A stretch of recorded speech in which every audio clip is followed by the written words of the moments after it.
In the deepest laboratories beneath the Himalayan peaks of Terra, the Emperor of Mankind undertook perhaps the most ambitious genetic engineering project in human history. Drawing upon sciences that bordered on the mystical and technologies that predated Old Night, he crafted 20 genetically perfected sons from his own divine essence. These were to be the Primarchs, the demigod generals who would lead humanity's expansion across the galaxy during the late 30th and early 31st millennia in what would become known as the Great Crusade. The Emperor's vision was breathtaking in its scope and terrifying in its implications. Each Primarch was designed to embody specific aspects of warfare, leadership, and human potential, magnified beyond mortal comprehension. They were not merely enhanced humans, but living weapons of conquest, each one capable of commanding vast armies and bringing entire star systems into imperial compliance. The genetic template from which they were forged contained fragments of the Emperor's own psychic might, his tactical genius, and his unwavering determination to unite humanity under a single banner. The laboratory complex where this monumental work took place stretched for kilometers beneath the Terran surface, its sterile corridors humming with the energy of arcane machinery. Vast gestation chambers lined the walls, each one designed to nurture a developing Primarch through the careful stages of accelerated growth. The Emperor himself oversaw every aspect of the process, his golden form moving between the chambers as he monitored the progress of his sons.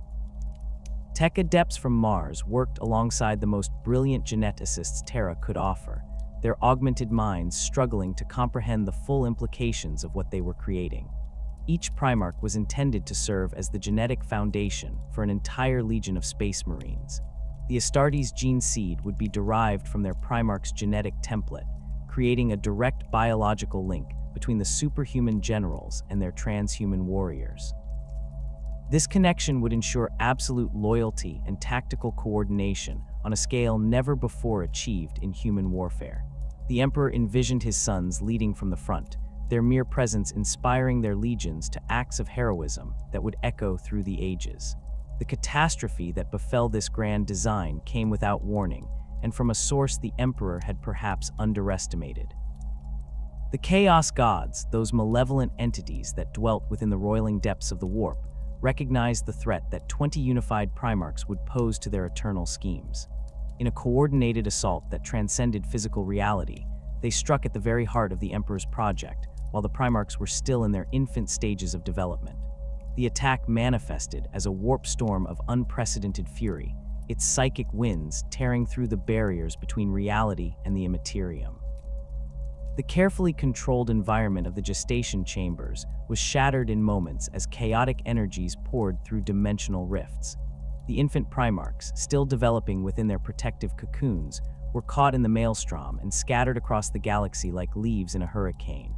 Their gestation pods, designed to withstand the rigors of accelerated growth, became impromptu spacecraft as they were hurled through the warp to distant worlds. The Emperor's rage at this cosmic theft was terrible to behold. His psychic scream of fury reportedly shattered every piece of glass within 100 kilometers of the laboratory complex. The carefully orchestrated timeline of the Great Crusade was thrown into chaos, and the Emperor was forced to begin his conquest of the galaxy with only the Thunder Warriors and the nascent Space Marine legions, lacking the leadership of his intended generals. Yet the scattering was not total destruction. The Chaos Gods, in their infinite malice, had not sought to simply destroy the Primarchs, but to corrupt them, to turn the Emperor's greatest weapons against him. This required that the infant demigods survive their journeys through the warp, landing on worlds where they could grow to maturity under circumstances that might make them susceptible to the dark influences of chaos. Some worlds were chosen for their brutal environments that would forge warriors of uncompromising violence. Others were selected for their political complexities that would teach the growing Primarchs the arts of manipulation and betrayal. The systematic rediscovery of the Primarchs became one of the defining aspects of the Great Crusade. As the Emperor's forces pushed outward from Terra, conquering system after system in humanity's name, they followed psychic traces and genetic resonances that led them to the scattered suns.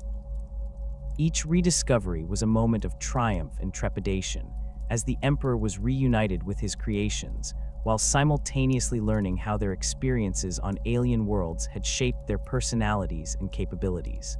The first Primarch to be found was Horus on the world of Thonia, a mining planet where the infant had grown to become a charismatic gang leader.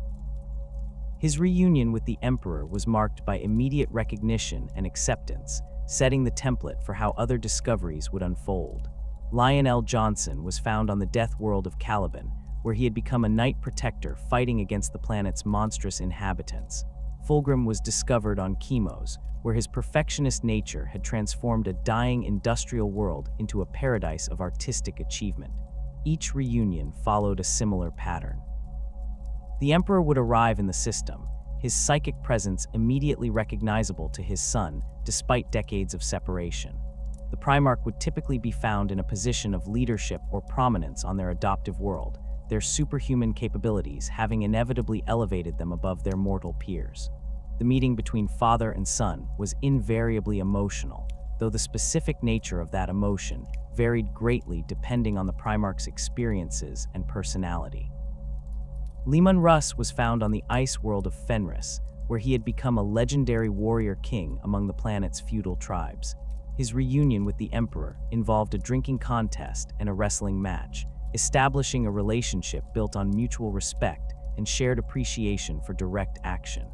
Rogel Dorn was discovered on the ice planet of Inwit, where his methodical nature had made him the architect of the planet's greatest fortress cities. His acceptance of the Emperor's authority was immediate and absolute, reflecting the disciplined mindset that would make him the master of siege warfare.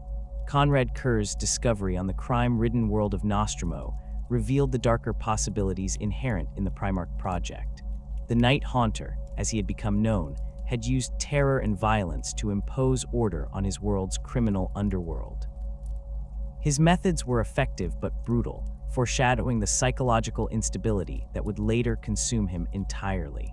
The Emperor's reaction to finding this particular son was notably more subdued than his joy at other reunions.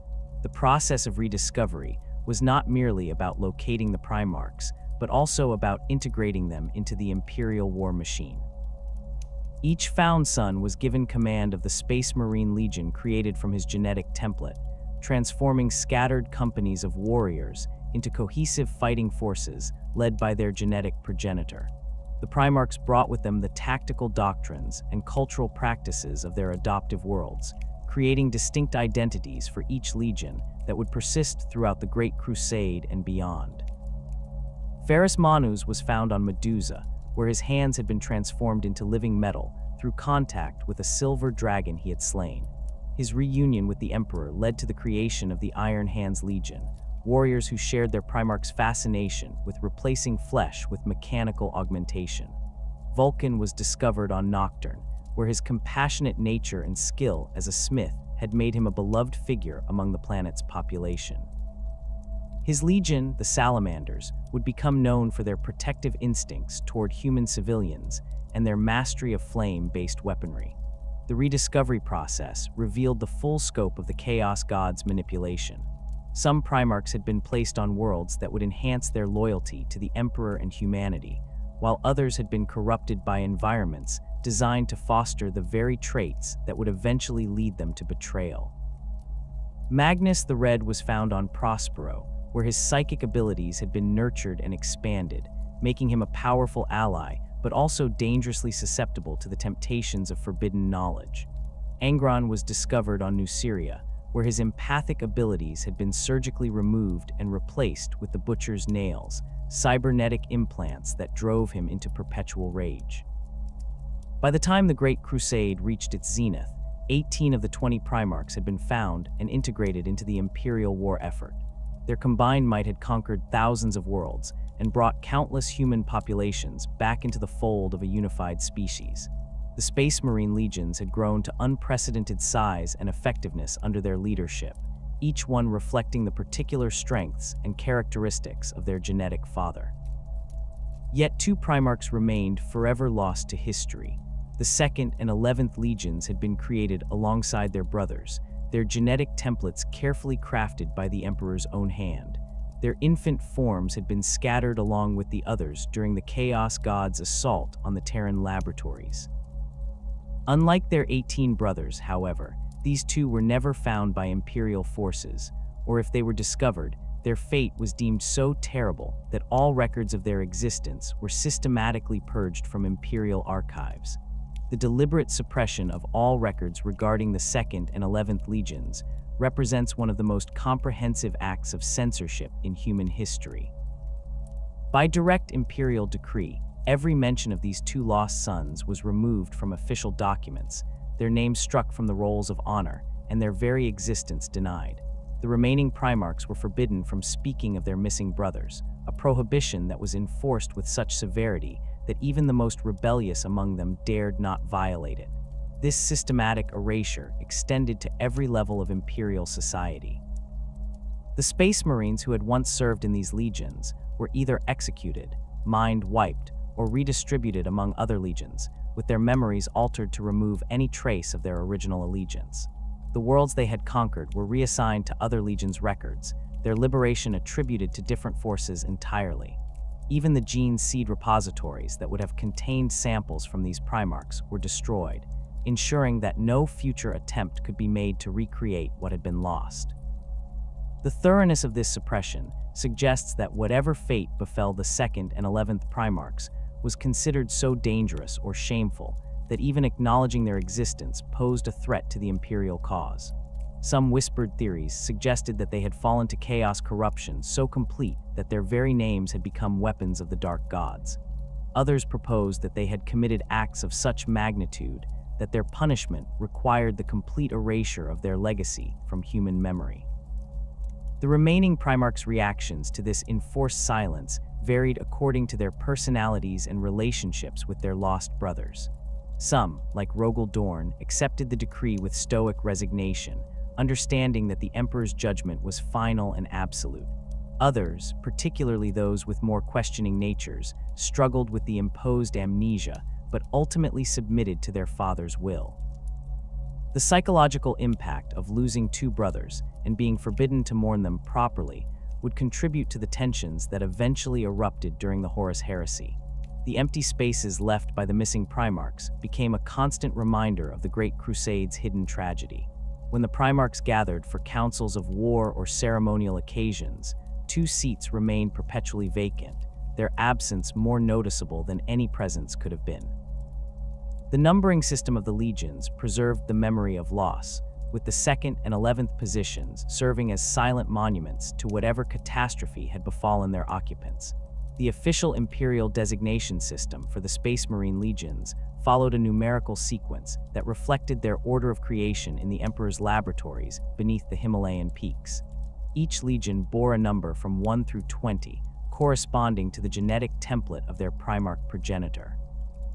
This numbering system was not merely administrative convenience, but represented the fundamental organizational structure of the Astartes forces during the Great Crusade.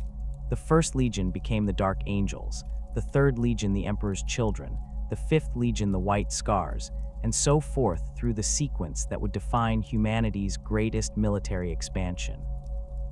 Within this carefully ordered system, two numbers became sources of profound unease among Imperial administrators and Space Marine commanders alike.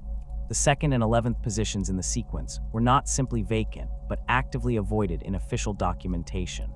Unlike the other 18 legions, whose heraldry, battle honors, and genetic lineages were meticulously recorded and celebrated, these two designations existed as deliberate absences in the Imperial record. The numbering system itself preserved their memory through omission, creating gaps that drew attention precisely because they were meant to be ignored. The retirement of these legion numbers from active service represented an unprecedented act of institutional amnesia. Imperial scribes working in the vast archives of Terra received explicit instructions to skip from the 1st Legion directly to the 3rd when compiling organizational charts, treating the missing designation as though it had never existed. Similarly, documentation proceeding from the 10th Legion would jump immediately to the 12th, leaving no trace of what should have occupied the intervening space. This systematic gap in the numerical sequence created an eerie consistency across thousands of documents, each one bearing the same deliberate omission. The administrative machinery required to maintain this fiction was staggering in its complexity. Every organizational chart, every strategic planning document, every ceremonial roster had to be carefully vetted to ensure that no reference to the missing legions remained. Imperial bureaucrats developed elaborate cross-referencing systems to track and eliminate any surviving mentions of the 2nd and 11th designations. The administratum's most trusted scribes were tasked with reviewing historical documents and systematically removing or altering any passages that might reference the lost legions, replacing them with carefully crafted alternatives that maintained narrative continuity while erasing the forbidden subjects entirely. Evidence of the missing Primarchs' existence persisted despite these efforts, hidden within fragmentary references that escaped the purges or were deemed too obscure to warrant attention. Horus Heresy-era documentation occasionally contained oblique references to the Lost Ones or those who came before the storm, phrases that meant nothing to casual readers but carried profound significance for those who understood their true meaning. Strategic planning documents from the early Great Crusades sometimes contained mathematical discrepancies that only made sense when accounting for forces that were no longer officially acknowledged to exist. The most compelling evidence appeared in the form of incomplete Space Marine Legion organizational charts recovered from the archives of the 63rd Expeditionary Fleet. These documents, dating from the early decades of the Great Crusade, contained detailed breakdowns of Legion strength, deployment patterns, and command structures for all 20 original legions. The charts showed clear organizational frameworks for the 2nd and 11th legions, complete with estimated troop strengths, specialist unit compositions, and projected expansion rates. The data suggested that both legions had been developing along standard patterns before their sudden disappearance from Imperial records. These organizational charts revealed that the 2nd Legion had been designated for rapid assault operations, with an emphasis on mobility and shock tactics that distinguished them from their more specialized brethren. Their theoretical structure included unusually large numbers of jump pack, equipped assault marines and fast attack vehicles, suggesting a doctrine built around swift, decisive strikes against enemy positions. The 11th Legion's organizational pattern indicated a focus on siege warfare and defensive operations, with heavy weapons companies and fortification specialists comprising a significant portion of their projected strength. The systematic removal of heraldry belonging to the missing legions required extraordinary measures that extended far beyond simple document alteration. Imperial monuments across hundreds of worlds had been constructed during the Great Crusade to honor the achievements of the Space Marine legions, featuring elaborate displays of legion symbols, battle honors, and commemorative artwork. The purging of the 2nd and 11th Legion symbols from these monuments involved teams of skilled artisans who worked under the strictest security protocols to physically alter stone carvings, metal inlays, and painted murals. On Terra itself, the Great Triumphal Way featured massive stone pylons bearing the heraldic devices of all 20 legions, each one carved with exquisite detail by the finest craftsmen in the Imperium. The pylons representing the 2nd and 11th legions were not simply destroyed, but carefully reworked to display abstract geometric patterns that maintained the aesthetic balance of the monument while eliminating any trace of their original purpose. The skill required for this work was extraordinary, as the alterations had to appear natural and intentional rather than obvious attempts at concealment. Similar modifications were made to the Hall of Victories in the Imperial Palace, where banners and trophies from every legion's campaigns had been displayed in a vast gallery celebrating humanity's expansion across the galaxy.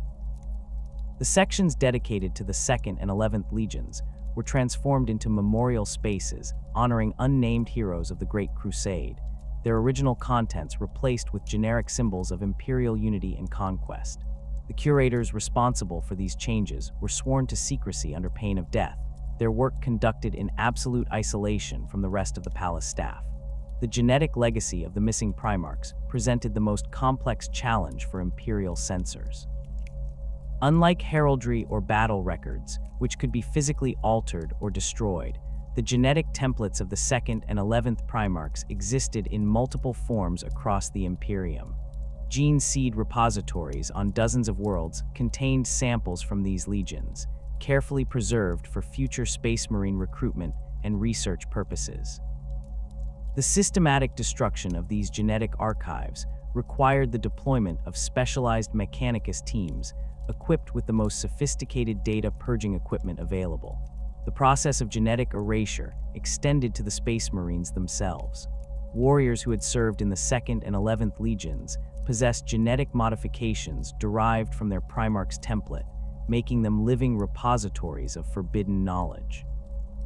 Imperial records from this period contain cryptic references to genetic reconciliation procedures and template harmonization protocols, suggesting that surviving Legion members underwent extensive biological modification to remove traces of their original genetic heritage. The psychological impact of these procedures was reportedly severe, with many subjects experiencing memory fragmentation and identity confusion. Theoretical estimations of Legion strength during the period before their disappearance can be derived from contemporary organizational models and recruitment patterns observed in other legions. The standard Legion structure during the early Great Crusade typically comprised between 80,000 and 120,000 Space Marines, organized into chapters, companies, and specialized units according to their particular tactical doctrines. The Second Legion, based on fragmentary evidence from organizational charts, appeared to be developing toward the higher end of this range, with projected strength estimates approaching 100,000 warriors at full deployment. The 11th Legion's theoretical strength was more difficult to determine due to the specialized nature of their siege warfare focus. Legions that emphasized heavy weapons and defensive operations typically maintained smaller overall numbers, but with higher concentrations of specialized equipment and support personnel.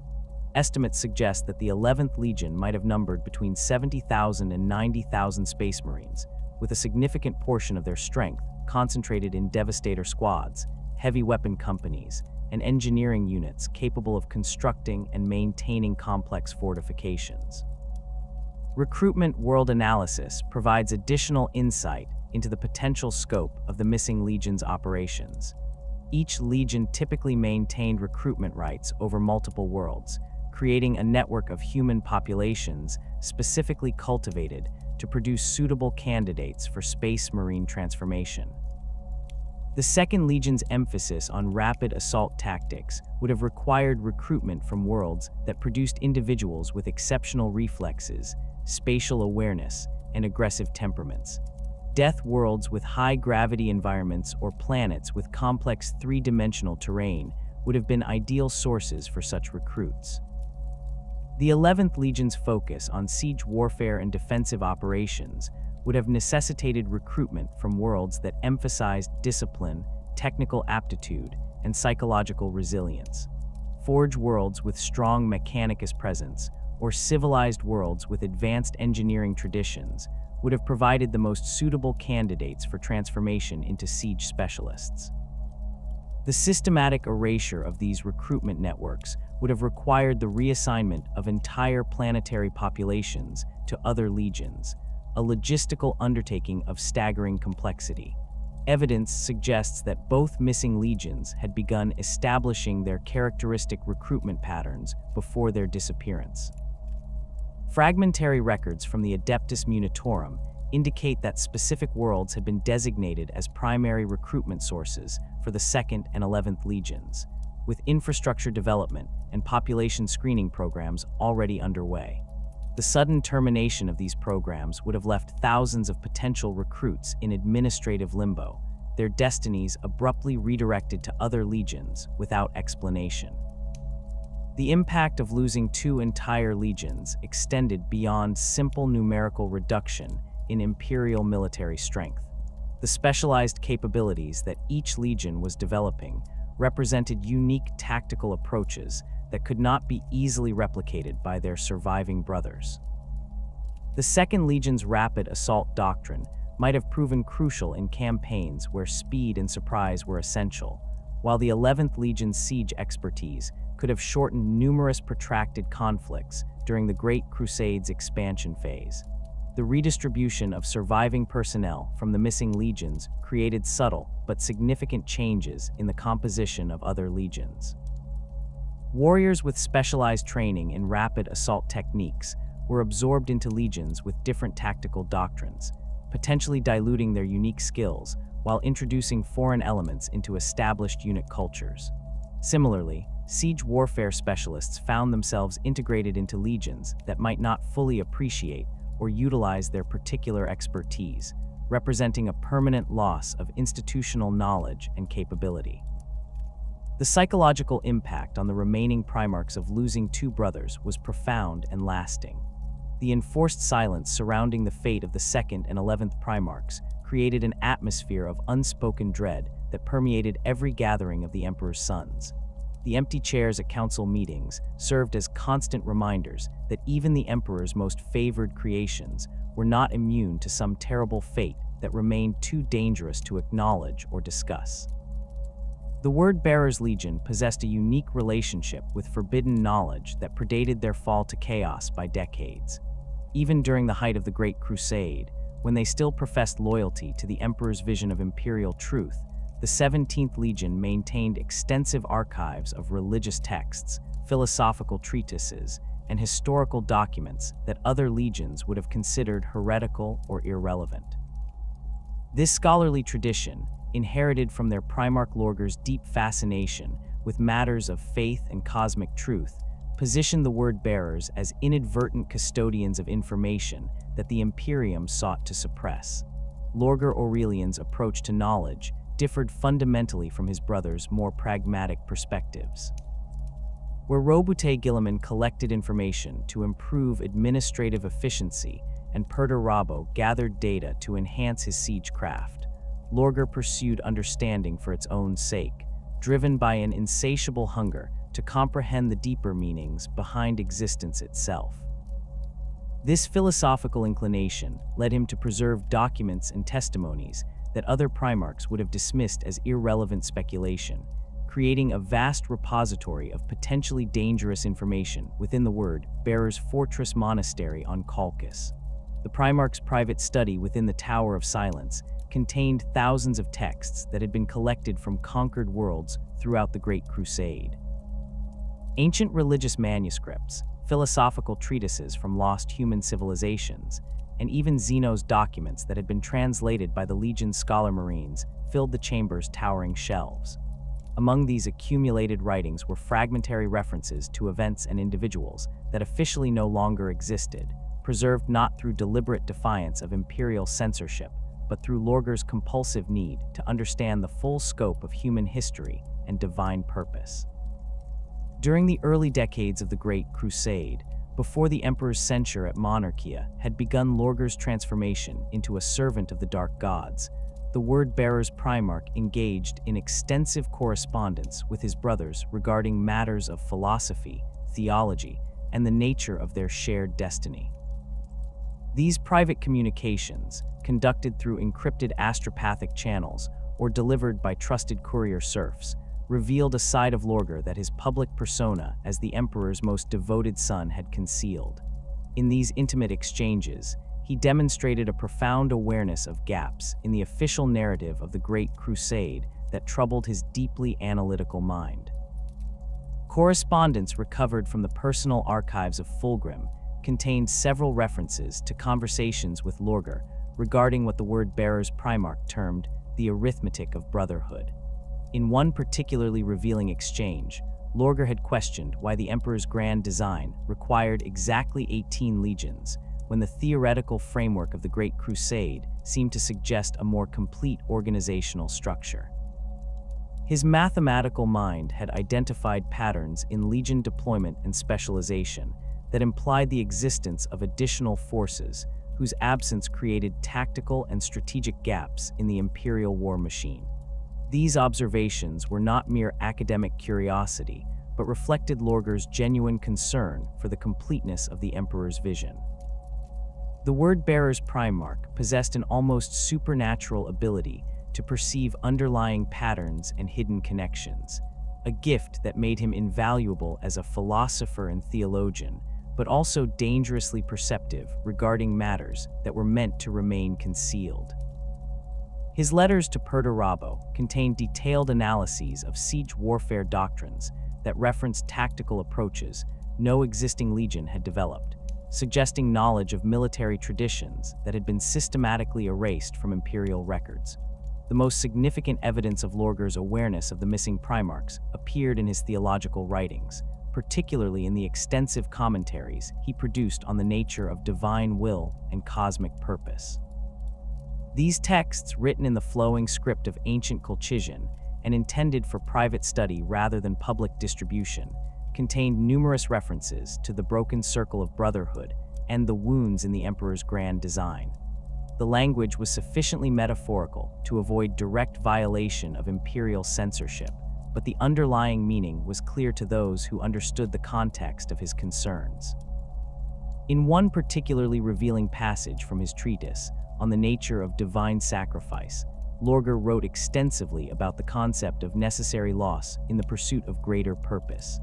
He theorized that the Emperor's ascension to godhood required the sacrifice of elements that were too pure or too dangerous to survive the transformation, comparing this process to the refinement of precious metals through fire. The text contained oblique references to the first offerings and those who walked ahead into darkness, phrases that carried profound significance for readers who understood their true meaning. The word-bearers' role as keepers of forbidden knowledge extended beyond their Primarchs' personal interests to encompass the Legion's entire institutional culture. The 17th Legion maintained a complex hierarchy of chaplains, apostles, and dark apostles who served not only as spiritual guides, but as living repositories of information that other legions would have considered too dangerous to preserve. These warrior priests possessed extensive knowledge of pre-imperial human civilizations, Xenos cultures, and the esoteric philosophies that had shaped human development across the galaxy. First Chaplain Erebus, even before his complete corruption by the powers of chaos, demonstrated an unsettling familiarity with events and individuals that should have been beyond his knowledge. His conversations with other Legion officers and visiting dignitaries contained casual references to historical precedents and tactical doctrines that implied access to information sources not available to other Imperial forces. The chaplain's extensive personal library contained documents that had supposedly been destroyed during the early phases of the Great Crusade, preserved through the word-bearer's systematic collection of religious and philosophical texts. Erebus possessed a particular fascination with the concept of martyrdom and divine sacrifice, themes that appeared repeatedly in his sermons and private writings. His theological treatises contained detailed analyses of historical figures who had been deliberately erased from imperial records, individuals whose sacrifices had supposedly been necessary for the advancement of human civilization. The chaplain's writings suggested that he understood these erasures not as punishments for failure, but as necessary components of a larger cosmic plan that required the removal of certain elements to achieve its ultimate purpose.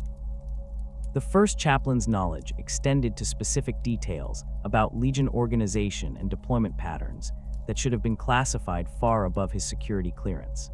His strategic assessments of Imperial military capabilities contained references to tactical doctrines and specialized units that no existing Legion had developed, suggesting either access to highly classified information or knowledge of forces that were no longer officially acknowledged to exist.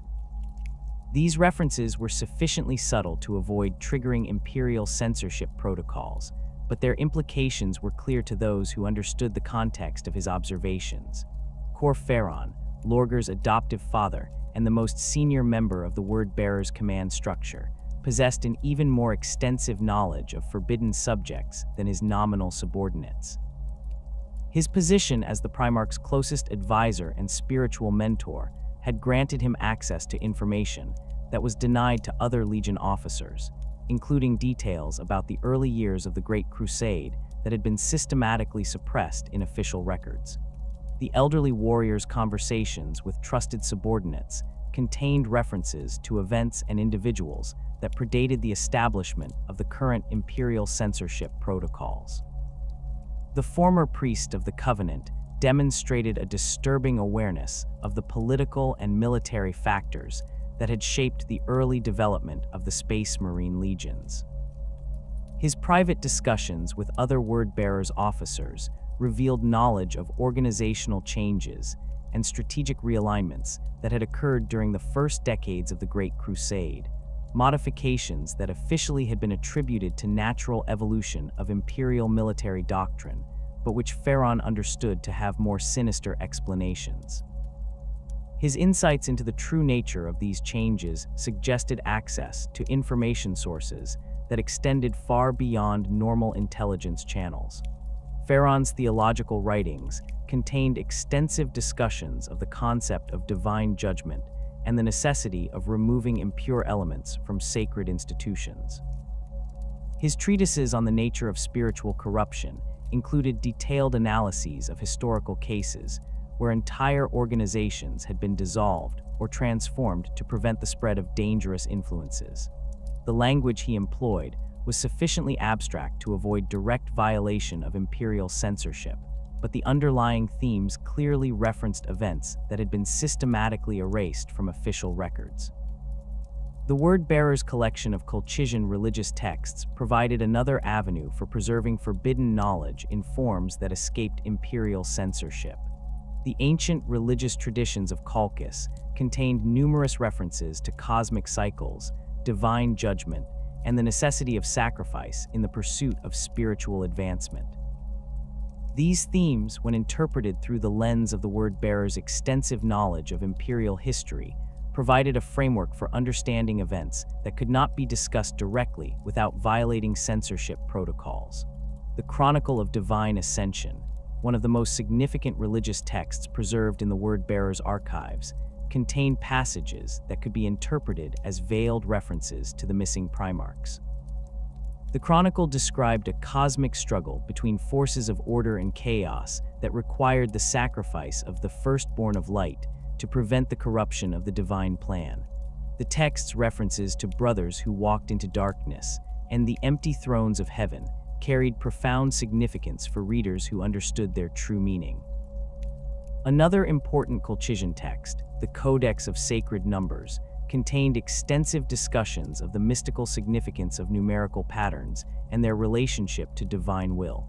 The Codex identified specific numbers as representing completion, perfection, and cosmic balance, while describing others as symbols of incompleteness and divine judgment.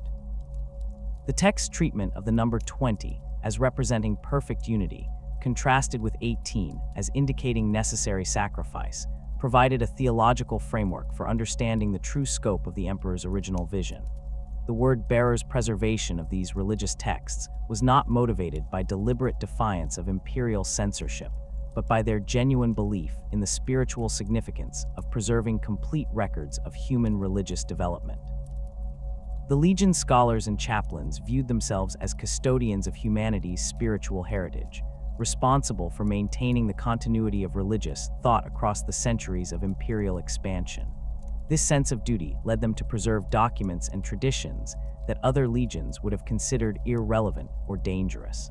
The theological implications of the missing Primarchs occupied a central position in Word-Bearers' doctrine even before their fall to chaos. Lorger's extensive writings on the nature of divine will and cosmic purpose contained numerous references to the necessity of sacrifice and loss in the pursuit of greater spiritual advancement. His theological framework suggested that the Emperor's ascension to godhood required the removal of elements that were too pure or too dangerous to survive the transformation, a process that demanded the sacrifice of those who were closest to the divine source. This theological interpretation of the missing Primarchs as necessary sacrifices rather than failures provided the Word-Bearers with a framework for understanding events that other legions found incomprehensible or disturbing. The 17th Legion scholars developed elaborate theories about the role of divine judgment in shaping the course of the Great Crusade, suggesting that the removal of certain elements was not punishment for failure, but recognition of their fundamental incompatibility with the Emperor's ultimate purpose. The Space Wolves occupied a unique position within the Emperor's military hierarchy that extended far beyond their role as one of the 18 Space Marine legions. While other legions specialized in specific aspects of warfare, the Imperial Fists in fortification, the White Scars in rapid assault, the Iron Hands in mechanized warfare, the 6th Legion served a darker purpose that was known only to the highest echelons of Imperial command. Leman Russ and his warriors functioned as the Emperor's ultimate sanction against threats that could not be addressed through conventional military means, including the possibility of having to act against their own Gene brothers. This role as the Emperor's executioner was not officially codified in any Imperial document, but it was understood by those who witnessed the Space Wolves' deployment patterns during the Great Crusade. Unlike other legions that were typically assigned to specific sectors or campaign theaters, the 6th Legion maintained a degree of operational independence that allowed them to respond rapidly to threats anywhere in the galaxy. Their fleet assets included specialized vessels designed for rapid deployment and sustained independent operations, capabilities that distinguished them from their more conventionally organized brothers. The Space Wolves' organizational structure reflected their unique mission parameters. While maintaining the standard Legion hierarchy of chapters, companies, and squads, the 6th Legion also incorporated elements that were specifically designed for operations against other Astartes forces.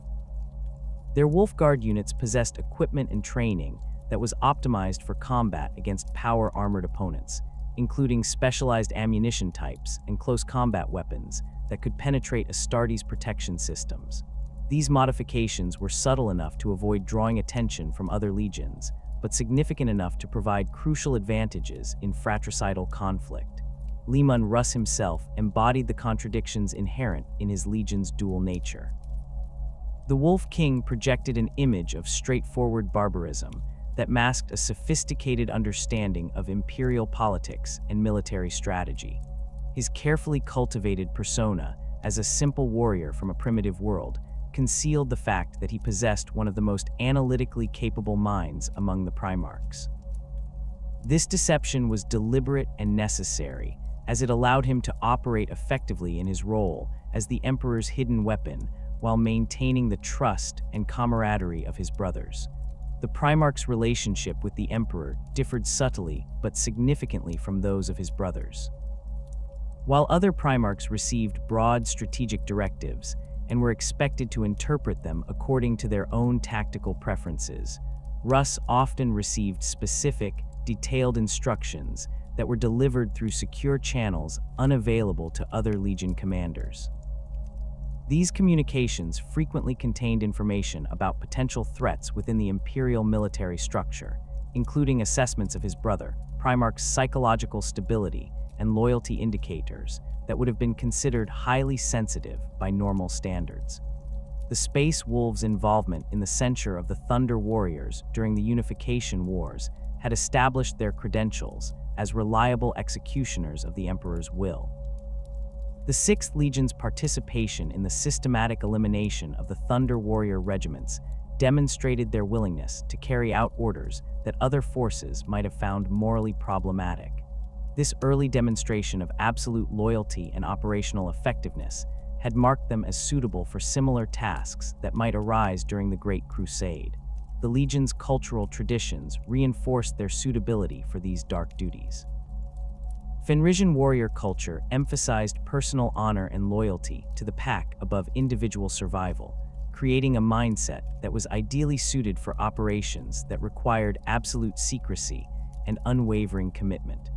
The Space Wolves' emphasis on oral tradition rather than written records also made them ideal for missions that could not be documented through normal Imperial channels.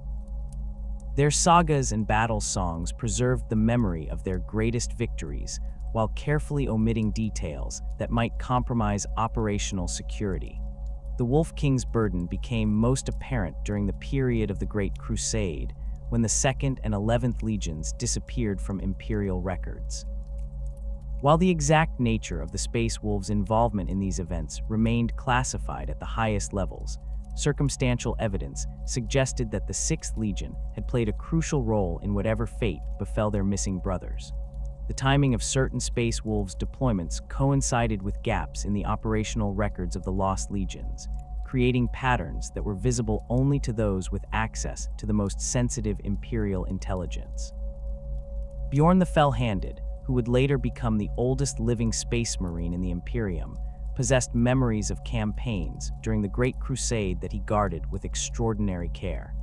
As one of Leman Russ's most trusted lieutenants, Bjorn had participated in operations that were never officially recorded and witnessed events that were systematically erased from Imperial history. His ancient mind contained fragments of knowledge that could have illuminated the true fate of the missing legions, but his loyalty to his Primarch and the Emperor ensured that these secrets remained buried.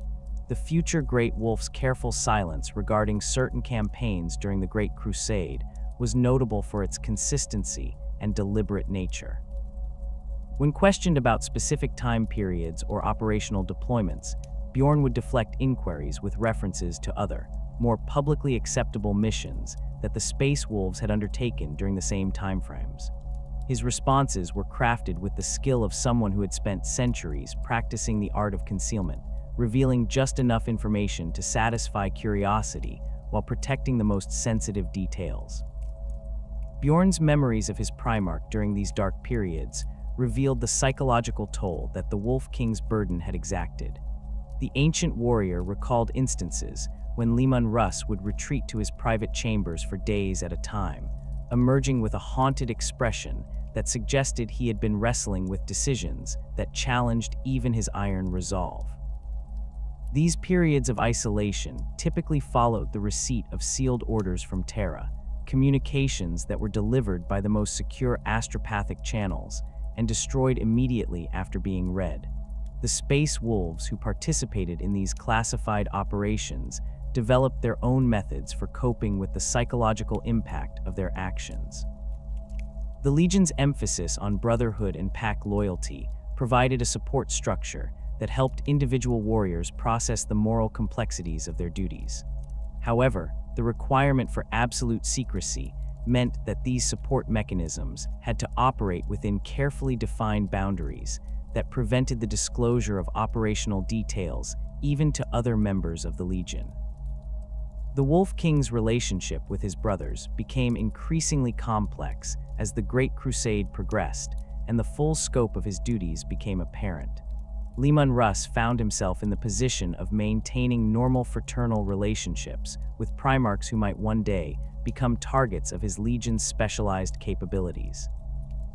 This knowledge created a psychological burden that was visible to those who knew him well, manifesting as a subtle distance that he maintained even during moments of apparent camaraderie.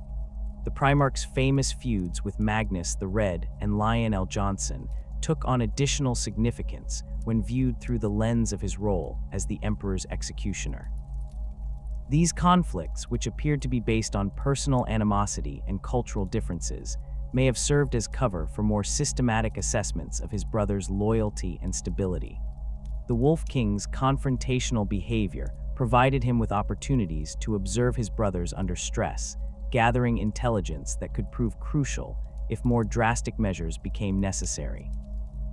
The Space Wolves' deployment patterns during the latter stages of the Great Crusade revealed the extent to which they had been prepared for potential conflicts with other legions.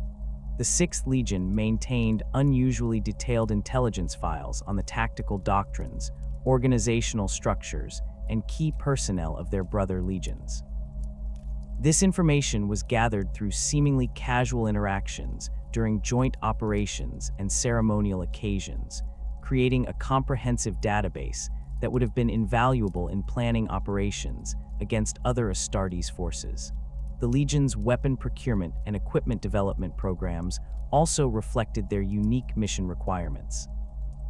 The Space Wolves maintained access to specialized ammunition types and weapon systems that were not available to other legions, including rounds designed specifically for penetrating Astartes' armor and weapons optimized for close-quarters combat in the confined spaces of starships and fortress monasteries. These capabilities were developed through discrete channels that bypassed normal Imperial procurement procedures, ensuring that other legions remained unaware of their existence. The psychological impact of potentially having to eliminate his own gene brothers created a profound internal conflict within Leman Russ that shaped his behavior throughout the Great Crusade. The Wolf King's famous loyalty to the Emperor was tested by the knowledge that his duties might require him to destroy the very bonds of brotherhood that defined his existence. This tension manifested in his increasingly protective attitude toward his own legion, as he sought to shield his warriors from the full implications of their role while preparing them for the possibility of fratricidal warfare. The Primarch's private correspondence with the Emperor during this period revealed the depth of his struggle with these responsibilities. Encrypted communications recovered from the deepest archives of the Imperial Palace contained references to Russ's concerns about the long-term psychological impact of his legion's duties on their operational effectiveness and moral cohesion. The Wolf King understood that the knowledge of what they might be called upon to do was itself a form of corruption that could undermine the very loyalty that made them suitable for such tasks. The Space Wolves' preparation for potential operations against other legions extended to the development of specialized tactics and strategies that were never officially documented. The Legion's training programs included scenarios that were ostensibly designed to improve their effectiveness against well-armed human opponents, but which bore suspicious similarities to the tactical doctrines employed by other Space Marine legions. These exercises were conducted in absolute secrecy, with participants sworn to silence about their true purpose and nature. The burden of knowledge that Leman Russ carried regarding the fate of the 2nd and 11th Legions created a permanent shadow over his relationships with his surviving brothers. The Wolf King's awareness of what had transpired and his role in those events influenced every interaction he had with other Primarchs during the remainder of the Great Crusade. His behavior became increasingly guarded and calculating, as he struggled to balance his natural inclination toward brotherhood with the knowledge that similar circumstances might arise again. The ancient memories preserved within Bjorn, the Fell-Handed's mind, contained fragments of conversations and observations that hinted at the true scope of the Space Wolves' involvement in the disappearance of the Lost Legions. The future Great Wolf had witnessed his Primarch's private moments of anguish following certain classified operations, observing the toll that these duties exacted on even the strongest of the Emperor's sons. These memories, carefully guarded and never fully disclosed, represented some of the most sensitive information in the possession of any living Imperial servant. The psychological burden that Leman Russ carried as the Emperor's executioner created ripple effects throughout the Space Wolves Legion that extended far beyond the Primarch's inner circle. The 6th Legion's unique position required not only absolute loyalty from its warriors, but also the development of institutional mechanisms that could preserve operational security while maintaining the brotherhood that defined Astartes' culture. This delicate balance manifested most clearly in the meticulous record-keeping practices that Rogel Dorn had established within the Imperial Fists, where the absence of certain information spoke more loudly than any documented evidence. The Imperial Fist's reputation for methodical documentation and systematic record-keeping made them natural repositories for information that other legions might have handled more casually. Rogel Dorn's obsessive attention to detail had created an administrative system within the 7th Legion that tracked every aspect of their operations with unprecedented precision. Supply requisitions, personnel transfers, tactical assessments, and strategic planning documents were all maintained in carefully organized archives that could be accessed and cross-referenced with remarkable efficiency. This systematic approach to information management had made the Imperial Fists invaluable partners in joint operations with other legions, as their records could provide comprehensive overviews of complex multi-legion campaigns. The Primarch of the Imperial Fists approached record-keeping with the same methodical precision that he brought to fortress construction and siege warfare. Every document was cataloged according to multiple classification systems, with cross-references that allowed rapid retrieval of information based on date, personnel involved, operational parameters, or strategic significance. The archives within the phalanx contained millions of documents that chronicled not only the Imperial Fist's own campaigns, but also detailed observations of their brother legions' activities during joint operations. This comprehensive documentation had created an invaluable resource for Imperial strategic planning and historical analysis. However, within this vast repository of meticulously maintained records, certain gaps appeared with such consistency that they could only have been deliberate. The Imperial Fist's campaign histories contained systematic omissions that corresponded to specific time periods during the early decades of the Great Crusade. These gaps were not random or accidental, but followed patterns that suggested careful editorial intervention. Documents that should have existed based on the Legion's normal record-keeping practices were simply absent, their absence marked only by sequential numbering systems that skipped certain entries without explanation. The most significant of these gaps occurred during the period when the 2nd and 11th Legions would have been most active in the Great Crusade. Imperial Fist's records from this era contained references to joint operations and strategic planning sessions that mentioned only 16 participating legions, despite the fact that the mathematical requirements of the campaigns described would have necessitated additional forces. Supply requisitions and logistical planning documents contained calculations that only made sense when accounting for military units that were not officially acknowledged to exist in the contemporary records. Rogel Dorn's personal communications with other Primarchs during this period revealed the careful language that had developed among the Emperor's sons when discussing sensitive subjects. The Primarch of the Imperial Fists had maintained extensive correspondence with his brothers throughout the Great Crusade, exchanging tactical assessments, strategic insights, and personal observations about the progress of humanity's expansion across the galaxy. These communications, preserved in encrypted archives within the phalanx, contained numerous references to subjects that were never explicitly identified, but were clearly understood by all participants in the conversations. In one particularly revealing exchange with Ferrus Manus, Dorn had written extensively about the challenges of maintaining operational security during large-scale military campaigns.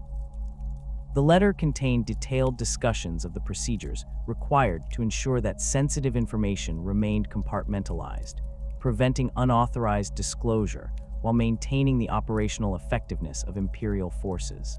The Primarch's observations about the necessity of sometimes sacrificing completeness for security provided insight into the mindset that had guided Imperial policy during the most sensitive periods of the Great Crusade.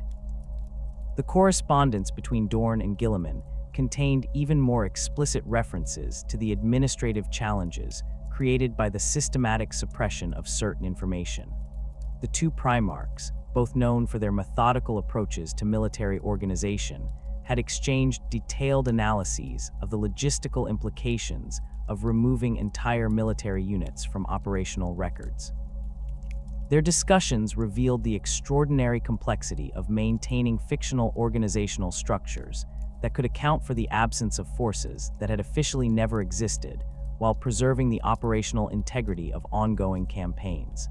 These private communications between Primarchs contained repeated references to what they termed the Forgotten and the Purged, phrases that carried profound significance for those who understood their true meaning.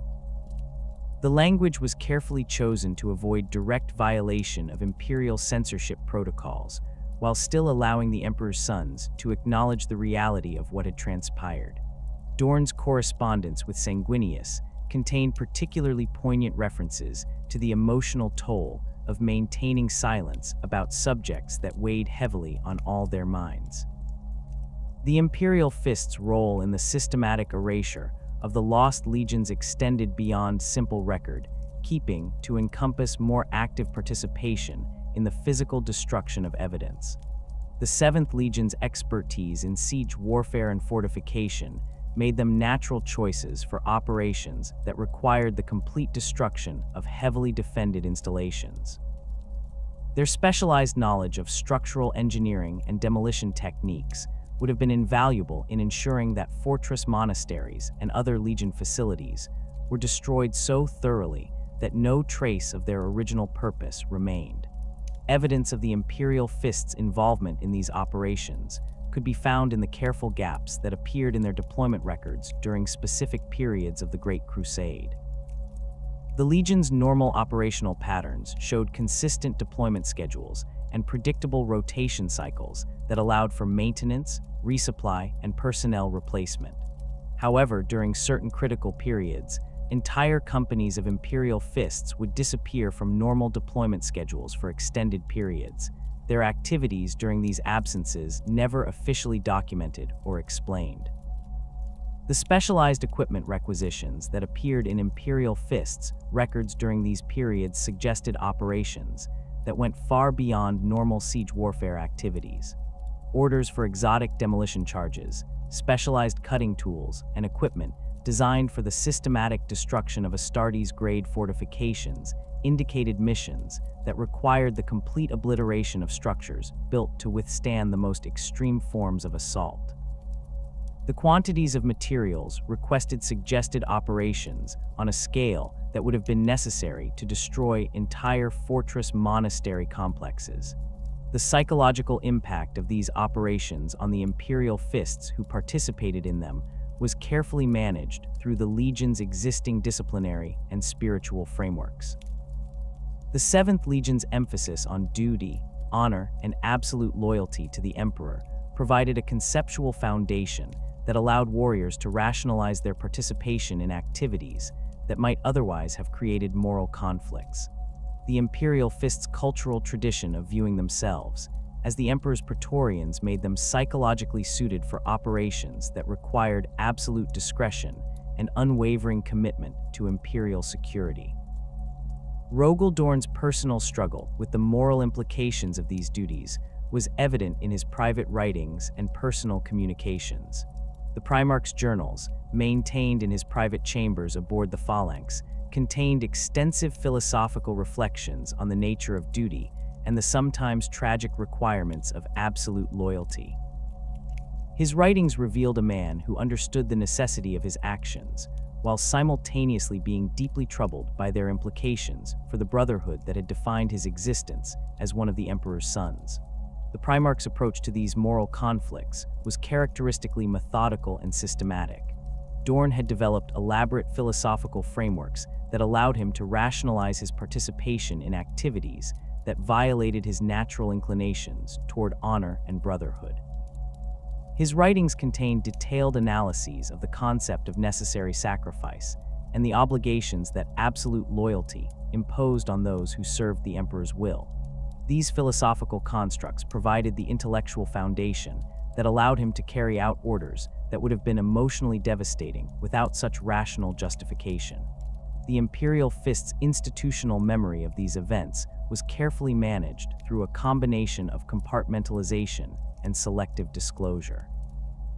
Warriors who had participated in the most sensitive operations were typically reassigned to specialized units within the Legion that operated with enhanced security protocols and limited interaction with the broader Imperial Fists organization. These elite formations maintained their own traditions and operational procedures that were distinct from the normal Legion culture, creating isolated communities within the larger military structure. The impact of these operations on the Imperial Fist's relationships with other legions was subtle but significant. The 7th Legion's reputation for absolute reliability and discretion made them valuable partners in joint operations, but their knowledge of certain sensitive subjects created barriers that prevented the development of deeper relationships with their brother legions.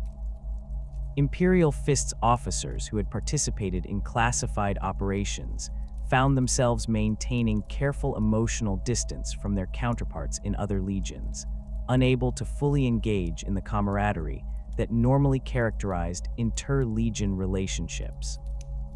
The systematic nature of the Imperial Fist's involvement in these operations was reflected in the development of specialized protocols and procedures that were never officially documented, but were passed down through oral tradition within the Legion's command structure.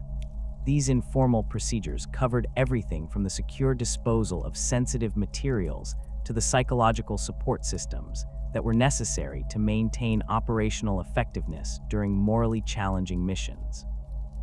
The existence of these protocols demonstrated the extent to which the 7th Legion had adapted to their role as executors of the Emperor's most sensitive directives. The long-term consequences of the Imperial Fist's participation in the erasure of the Lost Legions extended far beyond the immediate operational requirements of the missions themselves.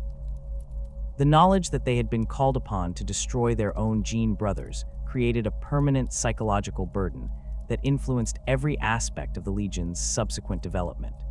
This burden manifested in the Imperial Fist's increasingly rigid adherence to duty and protocol, as they sought to create certainty and structure in a universe where even the bonds of brotherhood could be subject to termination.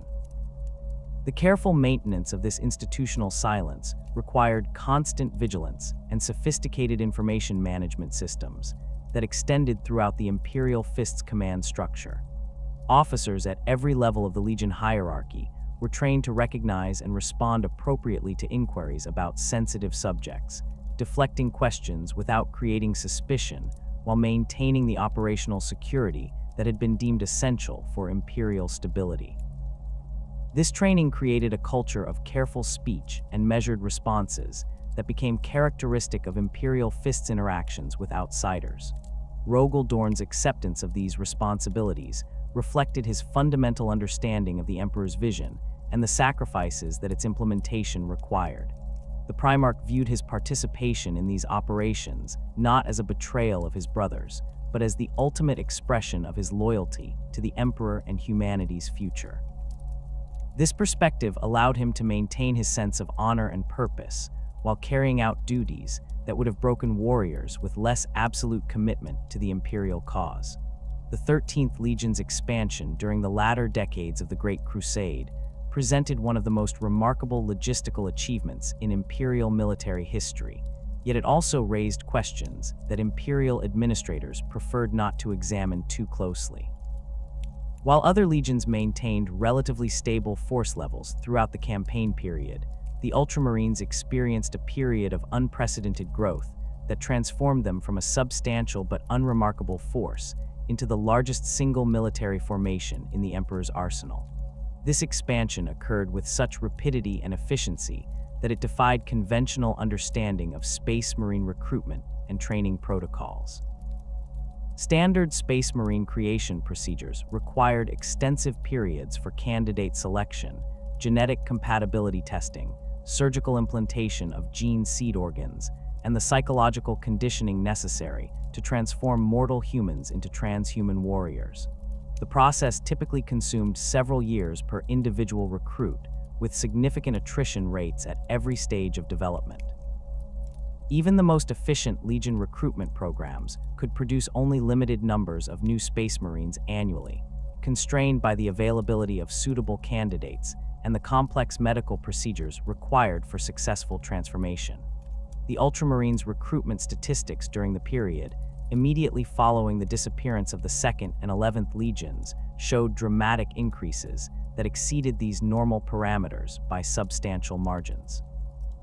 Imperial records indicated that the 13th Legion had somehow managed to increase their recruitment efficiency by factors that should have been impossible given the established limitations of gene seed implantation technology.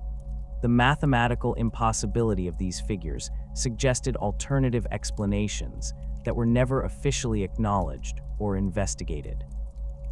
Robute Guilliman's personal involvement in the expansion process demonstrated the same methodical precision that characterized all his military endeavors.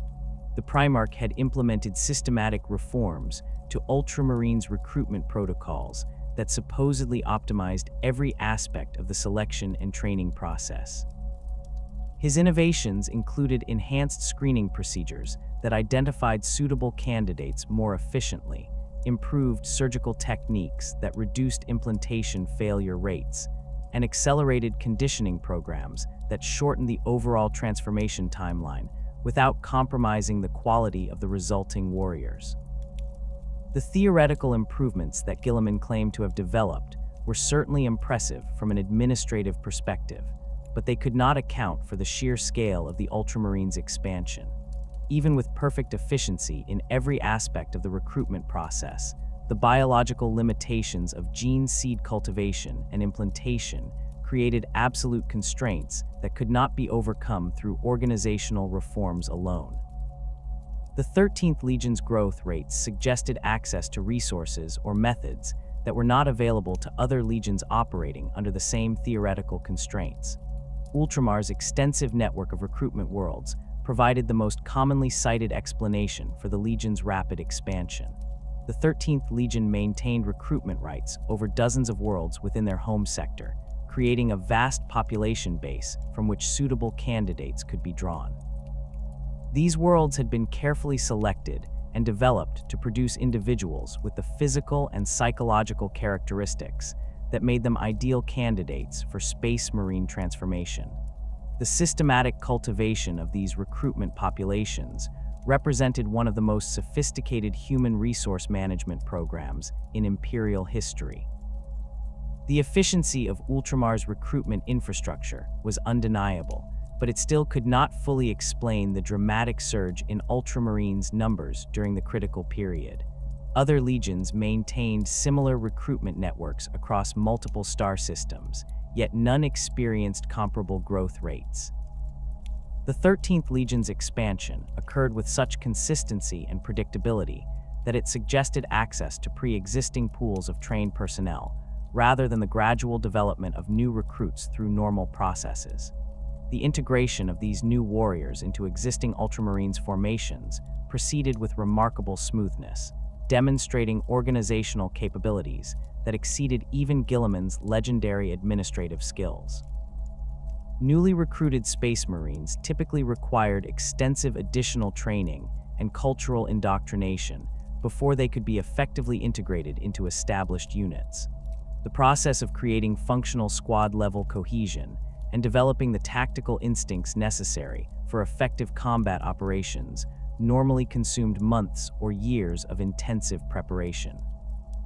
The speed with which new Ultramarines achieved operational effectiveness suggested that many of these warriors possessed prior military experience that significantly reduced their integration requirements.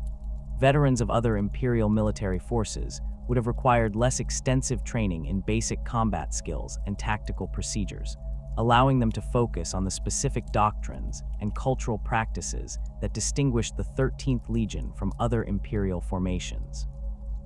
However, the scale of the expansion implied the availability of trained personnel in quantities that exceeded normal Imperial Guard or PDF recruitment pools. The most compelling explanation for the Ultramarines' rapid expansion involved the systematic absorption of surviving personnel from the disbanded 2nd and 11th Legions. The warriors who had served in these lost formations possessed the advanced training, combat experience, and genetic modifications that would have made them ideal candidates for integration into existing Legion structures. Their prior service as Space Marines would have eliminated most of the lengthy preparation required for normal recruits, allowing them to be deployed operationally within relatively short timeframes.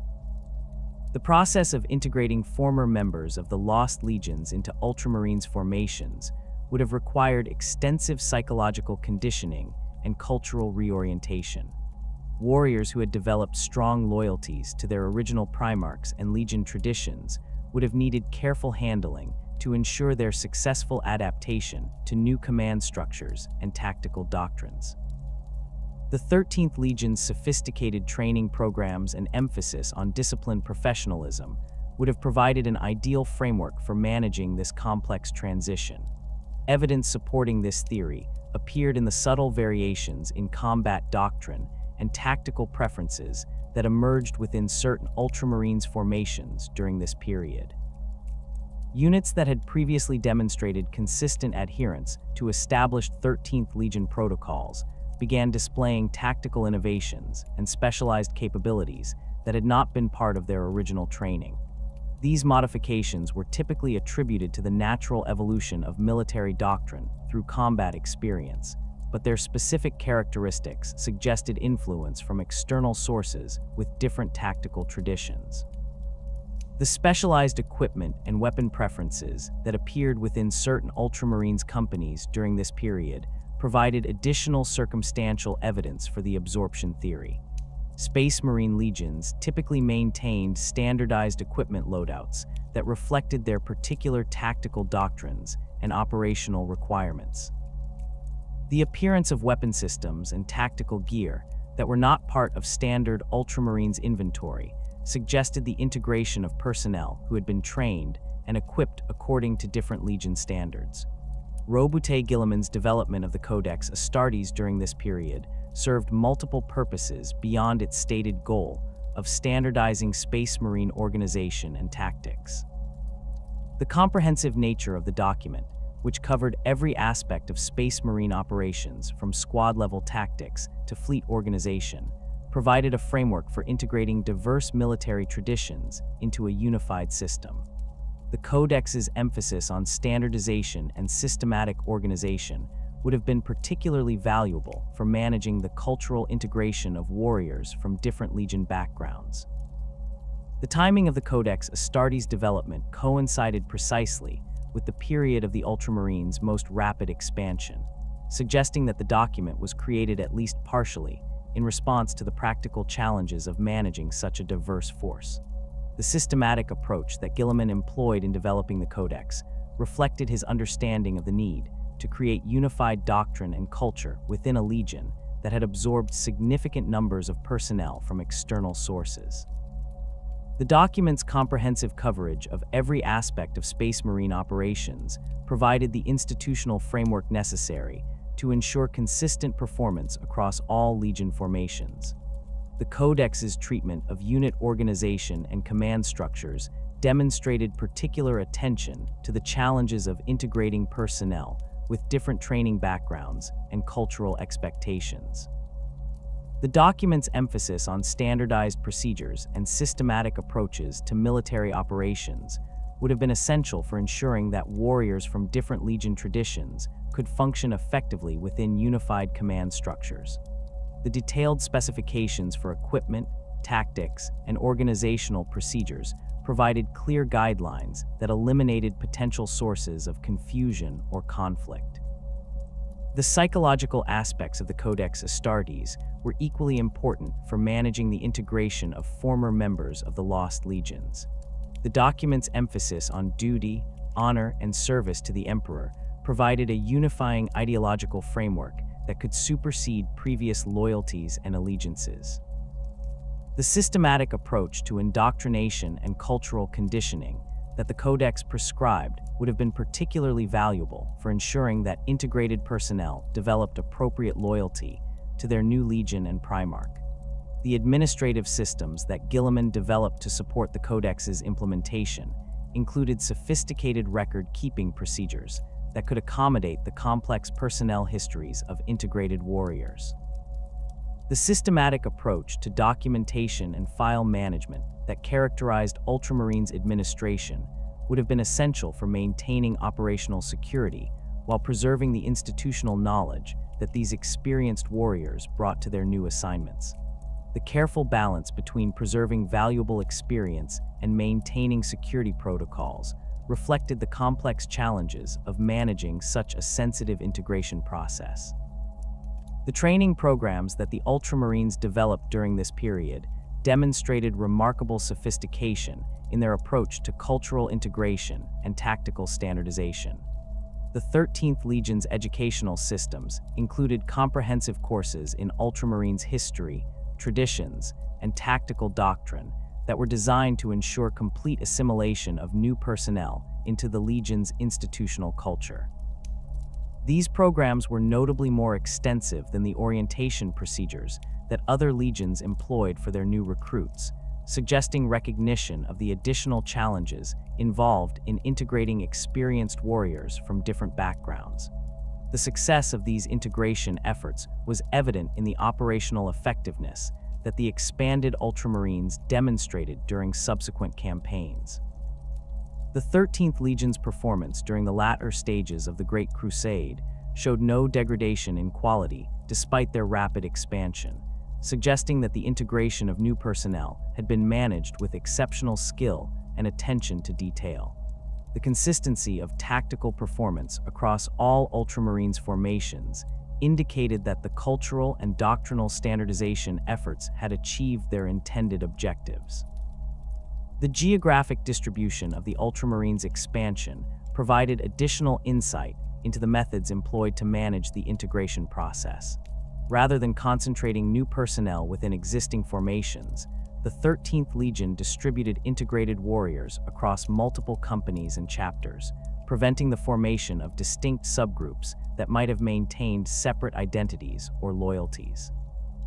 This systematic dispersal ensured that new personnel were fully immersed in established Ultramarines culture while preventing the emergence of potentially problematic factional divisions.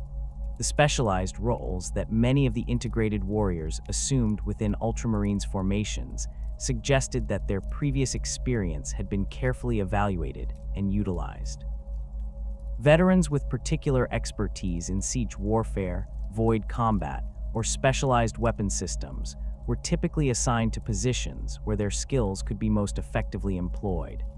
This systematic approach to personnel utilization demonstrated the sophisticated human resource management capabilities that Guilliman had developed to maximize the value of his expanded legion.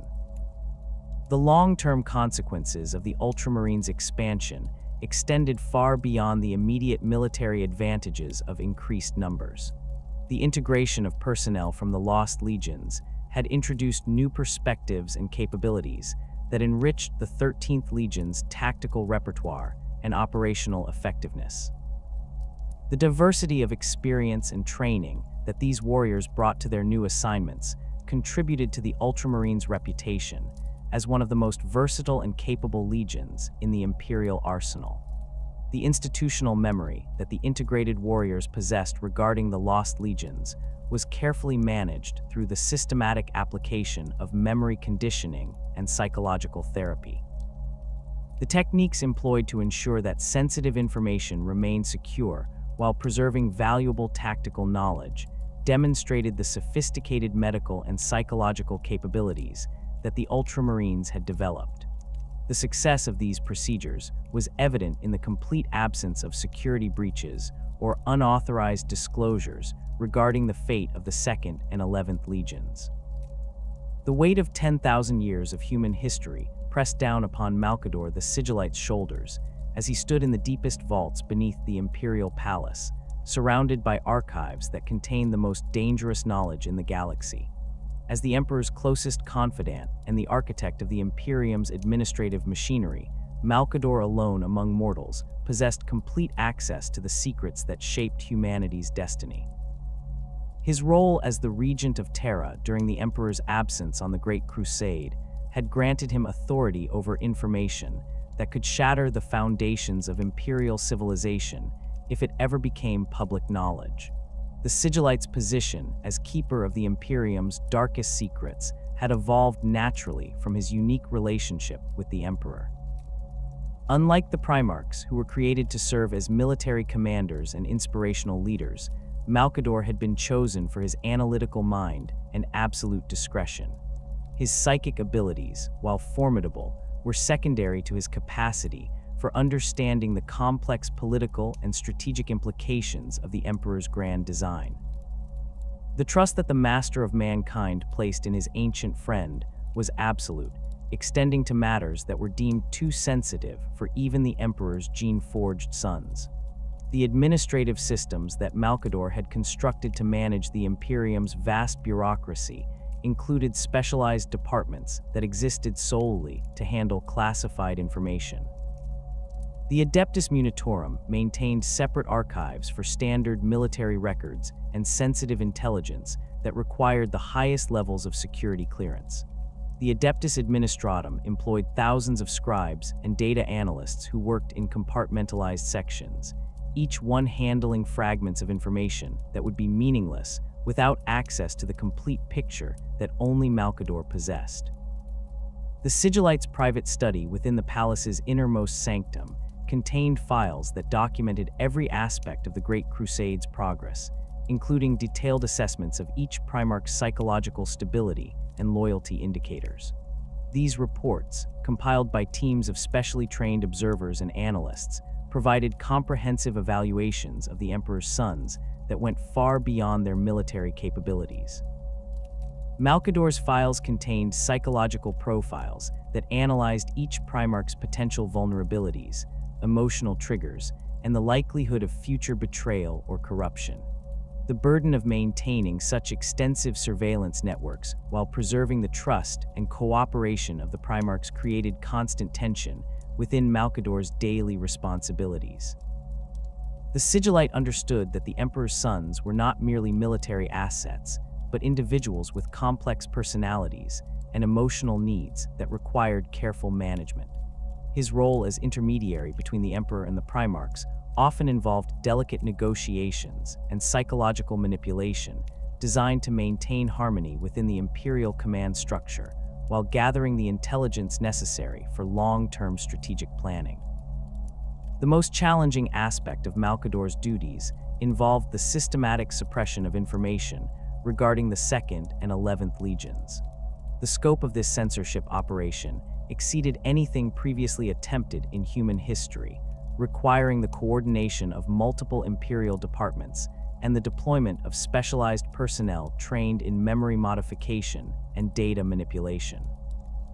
The Sigillite personally oversaw every aspect of this massive undertaking, ensuring that no trace of the Lost Legions remained in official records while managing the psychological impact on those who had been involved in their erasure. The emotional toll of these responsibilities became apparent during a classified briefing session with senior administratum officials in the early decades of the 31st millennium.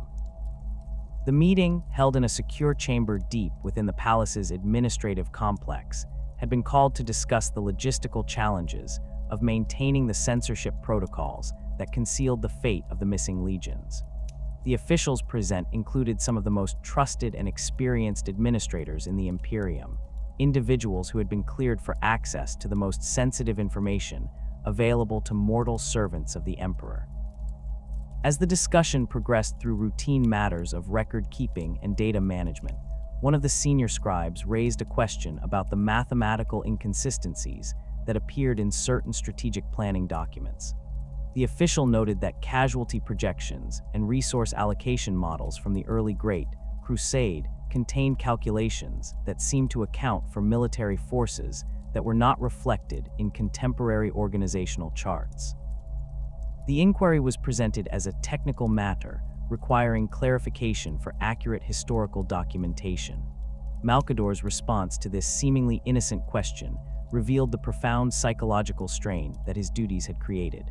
The Sigillite's normally composed demeanor cracked as he struggled to formulate an appropriate response that would satisfy the administrative requirements without violating the security protocols that govern discussion of the Lost Legions. His hands trembled as he reached for the classified files that contained the information necessary to address the inquiry, and his voice wavered as he began to explain the complex circumstances that had necessitated the systematic alteration of historical records. The assembled officials watched in stunned silence as the most powerful mortal in the Imperium broke down before their eyes. Malkador's carefully maintained facade of omniscient control dissolved as he described the burden of maintaining secrets that challenged his fundamental beliefs about truth and historical accuracy. The Sigillite's emotional breakdown was not merely a momentary lapse, but a profound expression of the psychological damage that years of enforced deception had inflicted upon his psyche. The techniques that Malkador employed to erase memories of the 2nd and 11th Legions from Imperial consciousness represented the most sophisticated application of psychic manipulation ever attempted on such a massive scale. The process required not only the identification and modification of specific memories, but also the careful reconstruction of alternative recollections that could fill the gaps left by the removed information. The Sigillite's psychic abilities allowed him to work directly with the neural pathways that stored memory, making precise alterations that would be undetectable to the subjects themselves. The memory modification procedures developed by Malkador involved multiple stages of psychic intervention, each one designed to address different aspects of the target's recollections. The initial phase focused on the identification and isolation of specific memories related to the Lost Legions, using psychic scanning techniques to locate the neural patterns that corresponded to these experiences. The second phase involved the careful extraction of these memories, removing them from the subject's consciousness while preserving the surrounding context that gave meaning to their other recollections. The most challenging aspect of the memory modification process was the creation of replacement memories that could seamlessly integrate with the subject's existing recollections. These artificial memories had to be constructed with extraordinary attention to detail, incorporating elements from the subject's actual experiences while eliminating any reference to the forbidden information.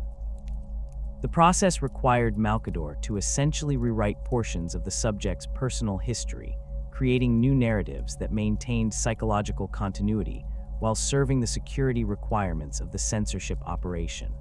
The scale of the memory modification program required the development of specialized psychic techniques that could be applied to large groups of individuals simultaneously. Malcador created psychic resonance fields that could affect hundreds of subjects at once, using his own consciousness as a template for the modifications that needed to be made. These mass memory alterations were typically conducted during large gatherings or ceremonial events, when the target population could be assembled in a single location without arousing suspicion. The physical and psychological toll of maintaining such massive psychic suppressions placed enormous strain on Malcador's already formidable but aging abilities. Each memory modification session required the sigillite to extend his consciousness across multiple subjects while maintaining precise control over the alterations being made.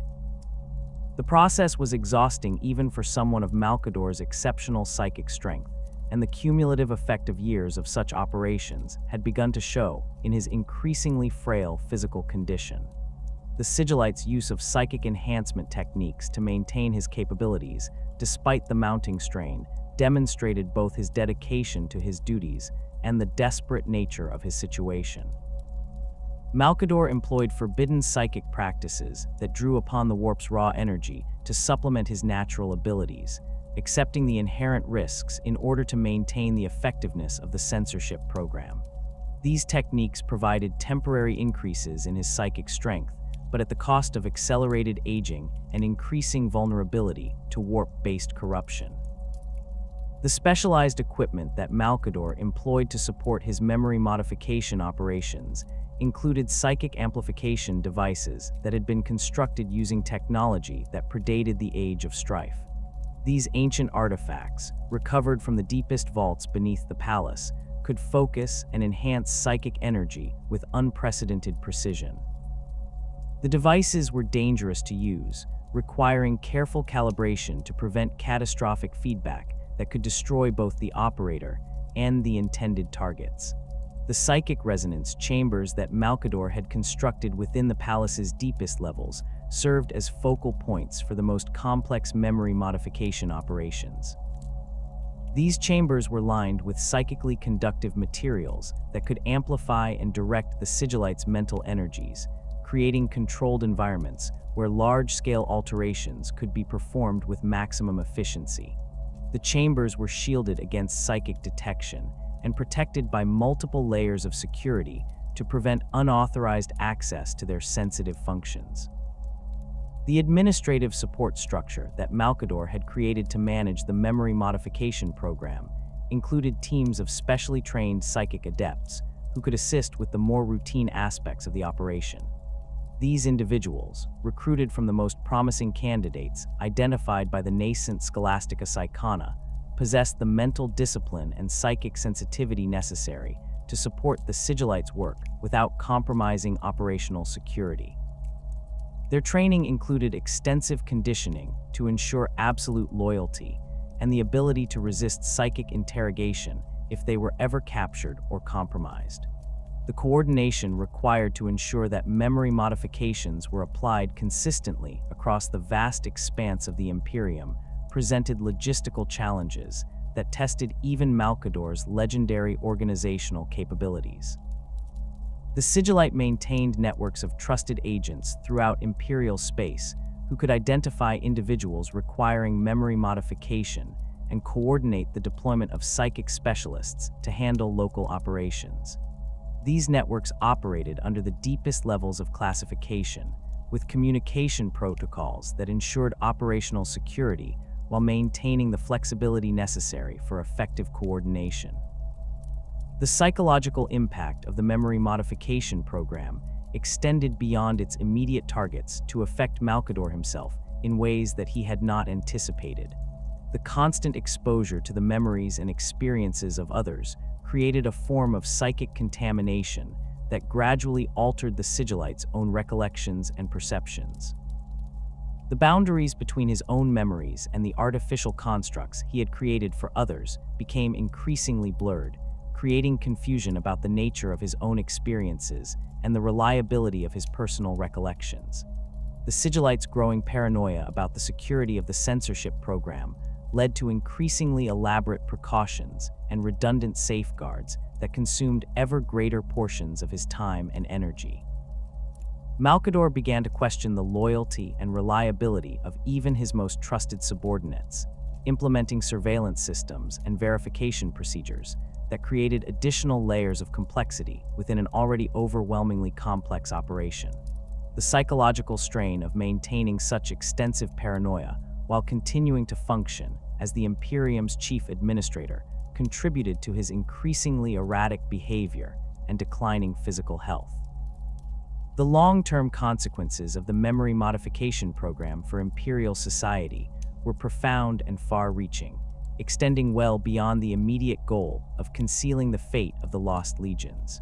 The systematic alteration of historical records and personal memories had created gaps in the collective consciousness of Imperial civilization that would influence the development of human culture for millennia to come.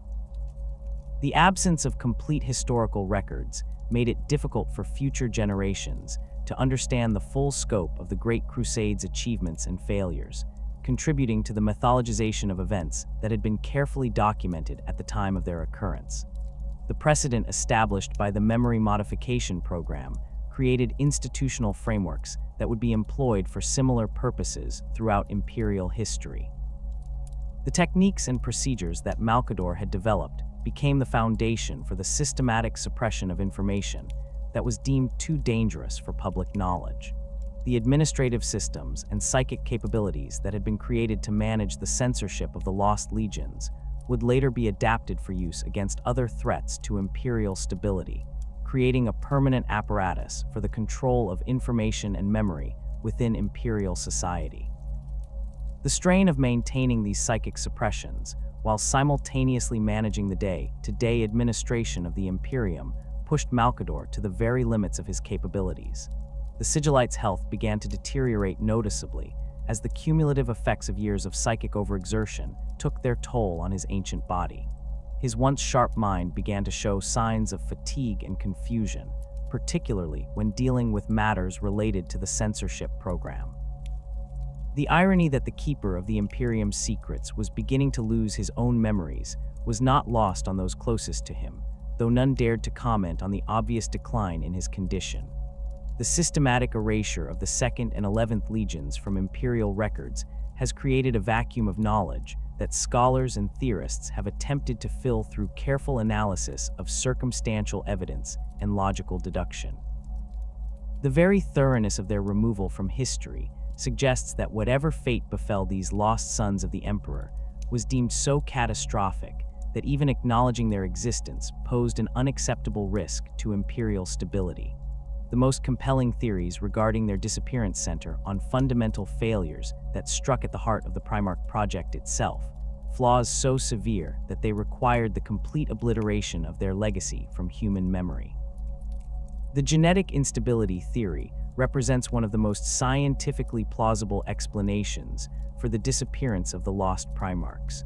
The Emperor's creation of the 20 Primarchs involved genetic manipulation on a scale that pushed the boundaries of even his advanced understanding of biological science. Each Primarch was designed to embody specific aspects of human potential, magnified to superhuman levels through the incorporation of the Emperor's own genetic material and psychic essence. The complexity of these modifications created numerous opportunities for catastrophic failure, particularly in the areas of genetic stability and cellular integrity.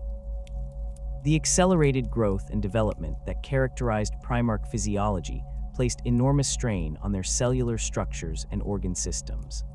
Unlike normal human development, which occurs over decades and allows for gradual adaptation to biological changes, the Primarchs experienced rapid maturation that compressed normal developmental processes into a fraction of their usual timeframe.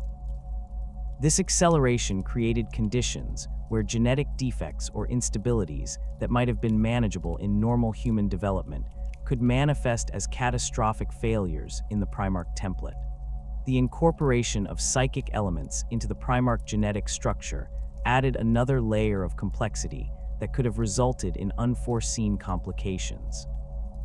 The Emperor's psychic abilities were woven into the very fabric of each Primarch's genetic code, creating hybrid organisms that existed simultaneously in both physical and psychic dimensions. The interaction between these two aspects of their nature created potential failure points where psychic instabilities could manifest as physical deformities, or where genetic flaws could compromise their psychic capabilities. Evidence for genetic instability in the Lost Primarchs can be inferred from the careful monitoring and medical protocols that were established for their surviving brothers. The extensive medical facilities maintained within each legion's fortress monastery included specialized equipment for monitoring genetic stability and detecting early signs of cellular degeneration. The presence of these monitoring systems suggests that the Emperor and his medical staff were aware of the potential for genetic failure and had implemented safeguards to detect and address such problems before they became critical. The gene seed derived from the Lost Primarchs would have carried any genetic instabilities present in their progenitors, potentially creating cascading failures throughout their respective legions. Space Marines created from unstable gene seed would have exhibited increasing rates of implant rejection, organ failure, and cellular degeneration, as the flaws in their genetic template became more pronounced over time. The systematic nature of such failures would have made it impossible to maintain effective fighting forces, ultimately requiring the dissolution of the affected legions. The theoretical progression of genetic instability within the Lost Legions would have followed predictable patterns based on the known characteristics of gene seed degradation. Initial symptoms would have included increased rates of implant failure during the Space Marine creation process, followed by the development of physical deformities and organ dysfunction in existing warriors. Advanced stages of genetic breakdown would have resulted in complete cellular collapse, creating conditions where affected Space Marines would have been unable to maintain basic biological functions. The psychological impact of witnessing such genetic deterioration would have been devastating for the affected legions and their Primarchs. The gradual transformation of elite warriors into grotesque parodies of their former selves would have created morale problems that extended far beyond the immediate military implications.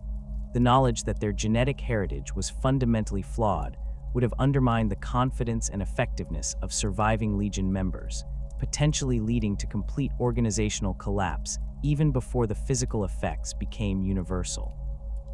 The ideological conflict theory suggests that one or both of the Lost Primarchs developed philosophical or religious beliefs that were fundamentally incompatible with the Emperor's vision of imperial truth. The Emperor's secular ideology rejected all forms of religious worship and supernatural belief, viewing such concepts as obstacles to human progress and unity. A Primarch who embraced religious or mystical philosophies would have represented a direct challenge to the foundational principles of imperial civilization, creating an ideological crisis that could not be resolved through normal political or military means. The development of such ideological conflicts would have been particularly dangerous because of the Primarchs' role as inspirational leaders and cultural exemplars for their legions. Space Marines were designed to be absolutely loyal to their Primarch, following their genetic father's example in all matters of conduct and belief. A Primarch who embraced forbidden ideologies would have inevitably influenced their entire legion, creating tens of thousands of warriors whose beliefs were fundamentally opposed to Imperial doctrine. The specific nature of these ideological conflicts could have taken various forms, each presenting unique challenges to Imperial authority. A Primarch who developed religious beliefs might have begun worshipping the Emperor as a divine figure, directly contradicting the Imperial truth's rejection of religious concepts. Alternatively, they might have embraced Zeno's philosophies or ancient human religious traditions that predated the Emperor's rise to power. The adoption of any non-imperial belief system would have created irreconcilable differences that could not be addressed through normal disciplinary measures. The timing of such ideological conflicts would have been crucial in determining their ultimate impact on Imperial stability. Primarchs who developed heretical beliefs during their formative years on their adoptive worlds might have been detected and corrected during their integration into Imperial service. However, those who maintained outward conformity, while secretly nurturing forbidden beliefs, could have influenced their legions for decades before their true nature was discovered. The longer such corruption remained undetected, the more extensive it spread throughout the affected legion would have become. The premature corruption theory proposes that one or both of the Lost Primarchs fell to chaos influence during their early development, either while still in their gestation pods or during their formative years on their adoptive worlds. The Chaos Gods possessed both the motivation and capability to corrupt the Emperor's sons, viewing them as the greatest threat to their eternal schemes of manipulation and destruction. The scattering of the infant Primarchs through the warp had provided the Dark Gods with unprecedented access to these developing demigods, creating opportunities for corruption that would have been impossible under normal circumstances. The vulnerability of the Primarchs to chaos corruption during their early development stemmed from their incomplete psychological and spiritual formation. Unlike their adult selves, who possessed the mental discipline and moral framework necessary to resist supernatural temptation, the infant Primarchs were essentially blank slates that could be shaped by whatever influences they encountered during their formative years. Chaos corruption introduced during this critical period would have become integral to their fundamental nature, making it virtually impossible to detect or correct through normal means. The manifestation of early chaos corruption would have varied depending on which of the Dark Gods had claimed influence over the affected Primarch. Corruption by Khorne might have resulted in uncontrollable rage and bloodlust that exceeded even the acceptable levels of aggression expected from Space Marine commanders. Tzeentch's influence could have manifested as an obsession with forbidden knowledge and sorcerous practices that violated Imperial prohibitions against psychic manipulation. Nurgle's corruption might have appeared as a fascination with decay and disease that conflicted with the Emperor's vision of human perfection. The detection of such corruption would have required careful observation over extended periods, as the affected Primarchs would have learned to conceal their true nature to avoid Imperial censure. The gradual revelation of their corruption would have created increasingly serious problems as their influence spread throughout their respective legions. Space Marines exposed to corrupted leadership would have begun exhibiting similar symptoms, creating expanding circles of contamination that threatened to compromise entire military formations. The Xenos influence theory suggests that one or both of the Lost Primarchs encountered alien civilizations during their formative years that fundamentally altered their development and worldview. The galaxy contained numerous Xeno species with advanced psychological manipulation capabilities, including races that could influence human development through subtle mental conditioning or biological modification. A Primarch exposed to such influences during their critical developmental period might have been transformed into something that retained human appearance while serving alien interests. The specific nature of Xeno's influence would have varied depending on which alien species had encountered the developing Primarch.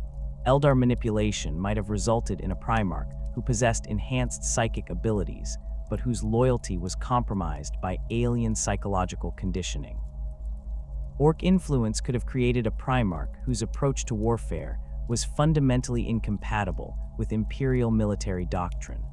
More exotic xeno species might have introduced biological or psychological modifications that made the affected Primarch unsuitable for integration into imperial service. The rebellion theory proposes that one or both of the Lost Primarchs actively opposed the Emperor's authority, either through direct military action or through the systematic subversion of imperial institutions. Unlike the ideological conflicts that might have been resolved through negotiation or re-education, active rebellion would have required immediate and decisive military response.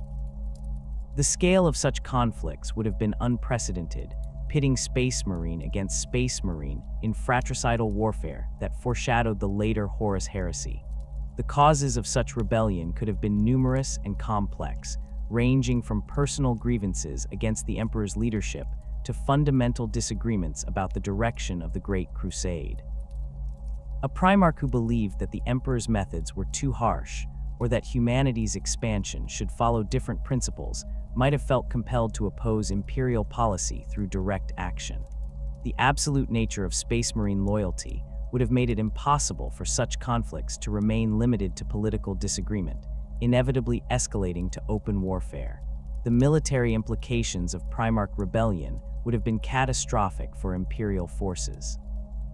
The affected legions would have possessed all the equipment, training, and tactical knowledge of their loyal counterparts, creating conflicts where both sides were evenly matched in terms of military capability. The psychological impact of fighting against former brothers would have been devastating for all participants, potentially creating long-term trauma that affected imperial military effectiveness for generations. The precedent established by early Primarch rebellion would have influenced the Emperor's approach to managing his remaining sons, creating the surveillance and control mechanisms that would later prove crucial during the Horus Heresy. The knowledge that even his most trusted creations could turn against him would have fundamentally altered the Emperor's relationship with the surviving Primarchs, introducing elements of suspicion and control that had not been present in the original design of the Great Crusade. The combination of these theoretical failures suggests that the Lost Primarchs may have suffered from multiple simultaneous problems that created cascading crises requiring immediate and decisive action. Genetic instability combined with ideological corruption could have created situations where the affected Primarchs were both physically deteriorating and spreading dangerous beliefs throughout their legions.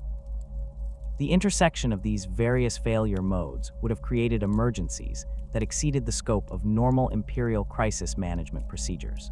The systematic nature of the response to these failures demonstrates the Emperor's recognition that certain problems could not be solved through conventional means. The complete erasure of the lost legions from imperial records suggests that their fate was deemed so dangerous that even acknowledging their existence posed an unacceptable risk to imperial stability. This level of censorship could only have been justified by failures that threatened the fundamental foundations of imperial civilization itself. The Rangdan genocides represent one of the most catastrophic and deliberately obscured conflicts of the Great Crusade, a series of campaigns so devastating that they nearly brought humanity's expansion to a complete halt. These wars fought against an alien species whose very nature was deemed too dangerous to record in detail, consumed vast imperial resources, and resulted in casualties that dwarfed most other conflicts of the era. The systematic suppression of information regarding these campaigns has created gaps in imperial historical records that rival even the censorship surrounding the Lost Primarchs, suggesting connections between these two great mysteries of the 30th millennium. The Rangdan themselves represented a form of Xeno's threat that challenged fundamental assumptions about the nature of alien life and the security of human civilization. Unlike the more comprehensible threats posed by Orc empires or Eldar craftworlds, the Rangdan appeared to possess capabilities that transcended normal understanding of biological and technological development. Their ability to corrupt and subvert human populations through methods that remained poorly understood made them particularly dangerous to imperial forces, as conventional military responses proved inadequate against enemies who could turn humanity's own strengths against itself. The first encounters with Rangdan forces occurred during the early decades of the Great Crusade, when Imperial expeditionary fleets pushing into the galactic north encountered resistance that defied standard tactical analysis. Initial reports described alien warriors whose equipment and capabilities seemed to shift and adapt in response to Imperial tactics, creating battlefield conditions where established military doctrine proved ineffective. The psychological impact on Imperial forces was severe, as soldiers accustomed to clear tactical parameters found themselves facing enemies whose very nature seemed to violate the laws of physics and biology. The Dark Angels bore the brunt of the initial Rangdan encounters, their position as the First Legion making them the natural choice for spearheading humanity's expansion into the most dangerous sectors of the galaxy. Lion L. Johnson's tactical genius and his Legion's disciplined approach to warfare made them ideally suited for conflicts that required both military excellence and absolute discretion. The Dark Angels' secretive nature, already established through their origins on Caliban, and their Primarchs' reserved personality, provided the perfect cover for operations that required the highest levels of operational security. The losses sustained by the Dark Angels during the Rangdan genocides were catastrophic by any measure, reducing one of the largest and most capable legions to a fraction of its original strength. Entire chapters of Dark Angels were lost during these campaigns, their gene seed and battle honors disappearing into the void of censored history.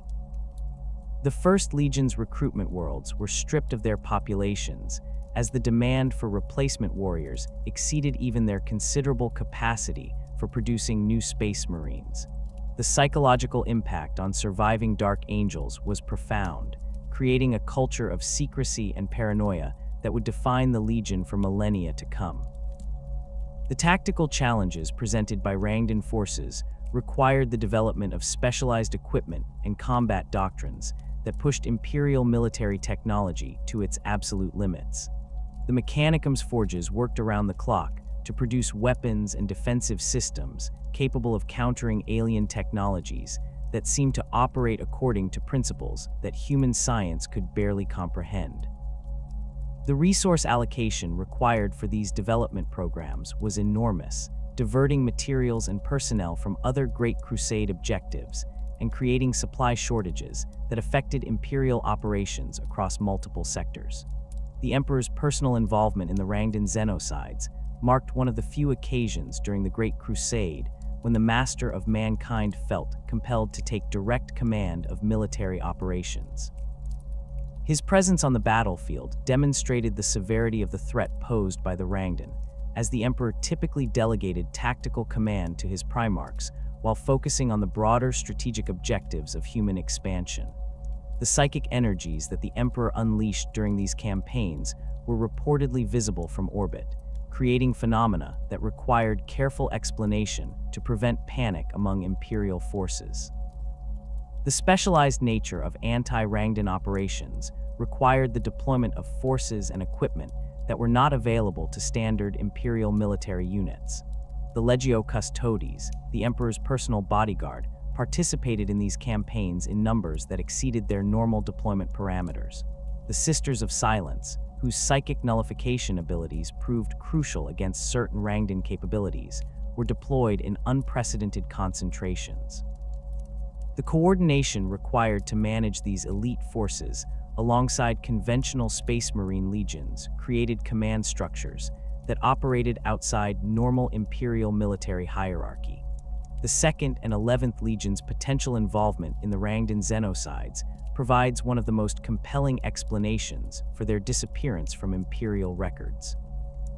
The nature of the Rangdan threat, with its emphasis on corruption and subversion of human forces, created conditions where entire military units could be compromised beyond any possibility of recovery. Legions that encountered certain forms of Rangdan influence might have been transformed into something so fundamentally alien that their continued existence posed an unacceptable threat to Imperial security. The timeline of the Rangdan genocides corresponds closely with the period when references to the Lost Legions disappear from Imperial records. The The systematic nature of this censorship suggests that their fate was connected to events that were deemed too dangerous to acknowledge, even in the classified archives maintained by the highest levels of imperial administration. The resources required to completely erase 2 entire legions from history would have been justified only by threats that exceeded normal parameters of military or political crisis. The corruption vectors employed by Rangdan forces appeared to target the fundamental aspects of human identity and loyalty that made Space Marines effective warriors. Unlike chaos corruption, which typically manifested as obvious physical or psychological changes, Rangdan influence seemed to operate at levels that were virtually undetectable until the transformation was complete. Space Marines who had been exposed to certain forms of Rangdan technology or biological agents might have appeared normal, while gradually becoming something entirely different from their original nature.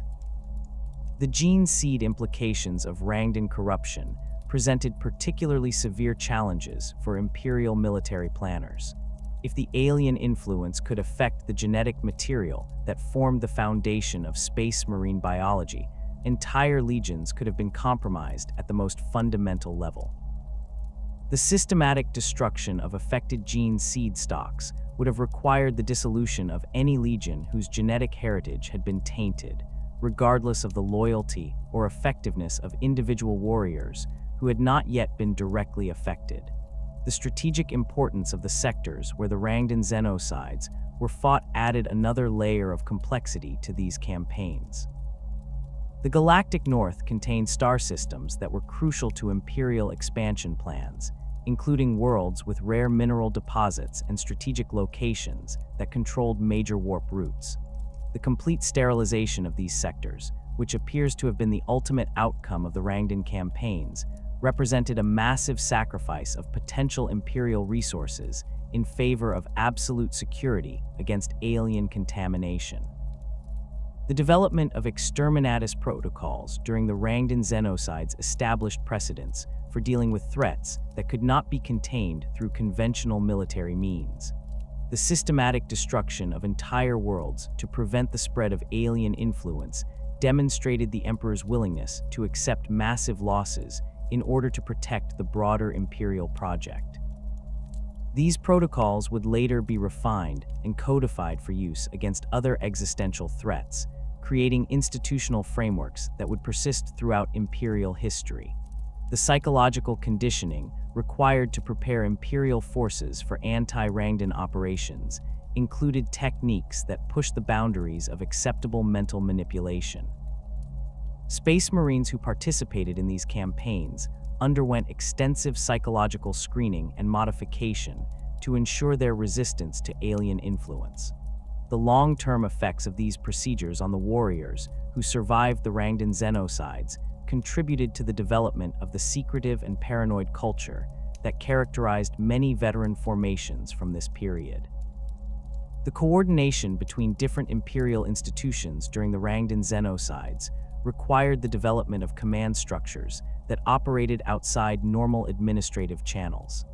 The Mechanicum, the nascent Inquisition, and specialized units within the Imperial military worked together in ways that would have been impossible under standard Imperial hierarchy. The precedents established during these campaigns would later influence the development of the institutional frameworks that would govern Imperial responses to existential threats throughout the 31st millennium and beyond. The aftermath of the Rangdan xenocides saw the implementation of monitoring and containment protocols that extended far beyond the immediate theater of operations. Imperial forces throughout the galaxy were subjected to enhanced screening procedures designed to detect any signs of alien influence or corruption. The systematic nature of these security measures created administrative burdens that affected Imperial military efficiency for decades, but the alternative of allowing Rangdan influence to spread unchecked was deemed unacceptable by the highest levels of Imperial command. The technological innovations developed during the Rangdan campaigns included weapons and defensive systems that were never deployed in other theaters of the Great Crusade. The specialized nature of these technologies and their apparent effectiveness against specific forms of alien threat suggests that they were designed to counter capabilities that were unique to the Rangdan.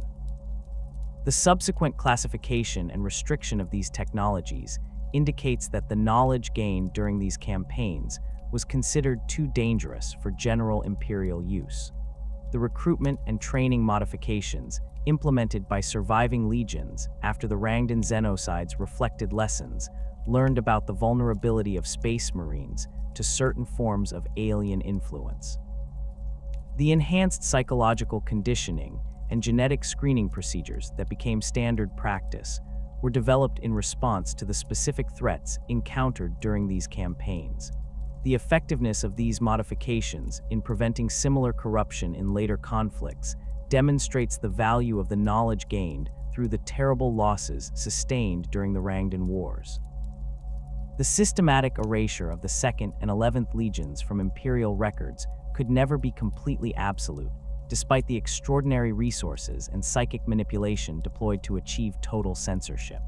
The sheer scale of the Great Crusade, with its thousands of worlds and millions of personnel, created countless opportunities for fragments of information to survive in overlooked archives, personal journals, and the memories of individuals who escaped the purges. These surviving traces have fueled persistent rumors throughout Imperial history about scattered remnants of the Lost Legions, warriors who somehow survived the catastrophe that befell their brothers and continued to operate in the shadows of the galaxy. The mathematical impossibility of accounting for every single Space Marine who had served in the 2nd and 11th Legions created inevitable gaps in the censorship efforts. Standard Legion strength during the early Great Crusade ranged from 80,000 to 120,000 warriors, organized into companies and chapters that were frequently deployed across multiple star systems simultaneously. The distributed nature of these deployments meant that when the Order came to eliminate all traces of the Lost Legions, some elements would have been operating in remote sectors where communication delays and the chaos of ongoing campaigns could have provided opportunities for escape or concealment. Reconnaissance companies and deep strike forces represented the most likely candidates for survival, as these specialized units operated with high degrees of independence and were often deployed far from their parent legions for extended periods. The 2nd Legion's theoretical emphasis on rapid assault operations would have necessitated the deployment of numerous small unit formations across wide areas of space, making it virtually impossible to track and eliminate every warrior simultaneously. Similarly, the 11th Legion's focus on siege warfare would have required the establishment of garrison forces and fortification specialists on conquered worlds, creating dispersed populations that could not be easily located and eliminated.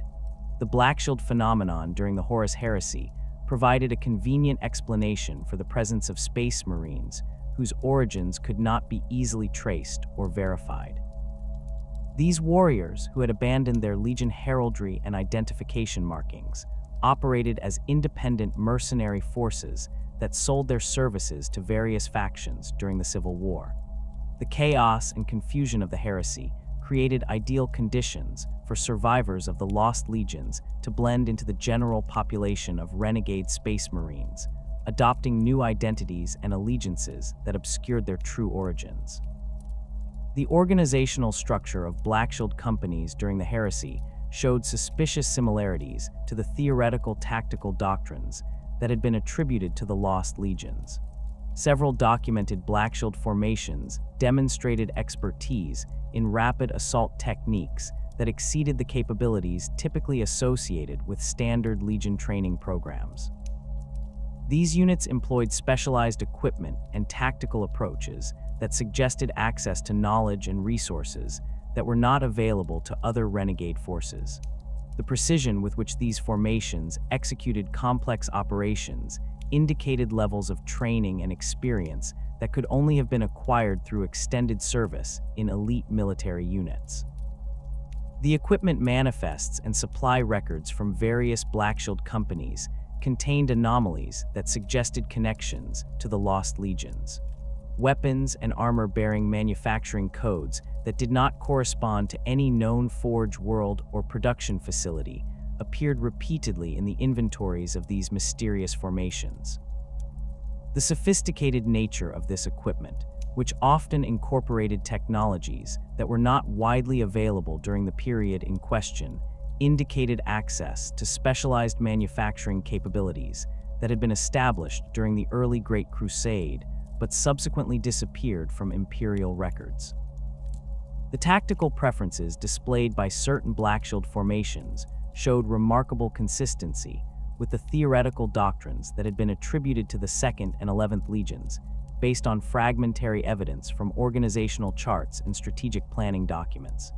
Units that specialized in rapid insertion and extraction operations employed techniques that bore striking resemblances to the assault doctrines that the 2nd Legion had supposedly been developing before their disappearance. Similarly, Blackshield companies that focused on defensive operations and siege warfare demonstrated capabilities that aligned closely with the theoretical specializations of the 11th Legion. The psychological profiles of Blackshield commanders and senior personnel revealed patterns of behavior that were consistent with warriors who had experienced severe trauma related to the loss of their original Legion identity. These individuals demonstrated unusual levels of paranoia about their past affiliations and showed extreme reluctance to discuss their pre-heresy service records. The psychological conditioning that had been employed to manage the integration of Lost Legion survivors into other formations would have created exactly these types of behavioral patterns, suggesting that many Blackshield leaders were indeed survivors of the Purged Legions. The geographic distribution of Blackshield activity during the Heresy showed concentrations in sectors that had been associated with the early Great Crusade campaigns, where the Lost Legions had supposedly been active. The Eastern Fringe and Galactic North, areas that had been heavily contested during the Rangdan Xenocides and other classified conflicts, saw disproportionate levels of Blackshield activity. These patterns suggested that survivors of the Lost Legions had retreated to regions where they possessed detailed knowledge of local conditions and could operate with reduced risk of detection by Imperial forces. Archaeological evidence from worlds that had been conquered during the early Great Crusade has revealed fortifications and equipment caches that cannot be attributed to any of the known legions. These installations demonstrate construction techniques and defensive philosophies that were distinct from the documented approaches employed by the 18 surviving legions. The sophistication of these fortifications, which incorporated advanced engineering principles and defensive technologies, indicated that they had been constructed by forces with access to specialized knowledge and resources that were not available to standard Imperial military units. The architectural analysis of these mysterious fortifications revealed design elements that were consistent with the theoretical specializations of the Lost Legions. Defensive installations that emphasized rapid deployment and mobility showed characteristics that aligned with the supposed tactical doctrines of the 2nd Legion. Conversely, permanent fortifications that demonstrated advanced siege warfare principles bore resemblances to the theoretical approaches that had been attributed to the 11th Legion. The consistency of these architectural elements across multiple worlds suggested that they had been constructed according to standardized design principles that had been developed by organized military forces rather than ad hoc defensive efforts. The equipment caches discovered within these fortifications contained weapons and armor that bore manufacturing marks and design characteristics that did not correspond to any known Imperial production facilities. The quality and sophistication of these items indicated that they had been produced by forge worlds or manufacturing centers that possessed advanced technological capabilities.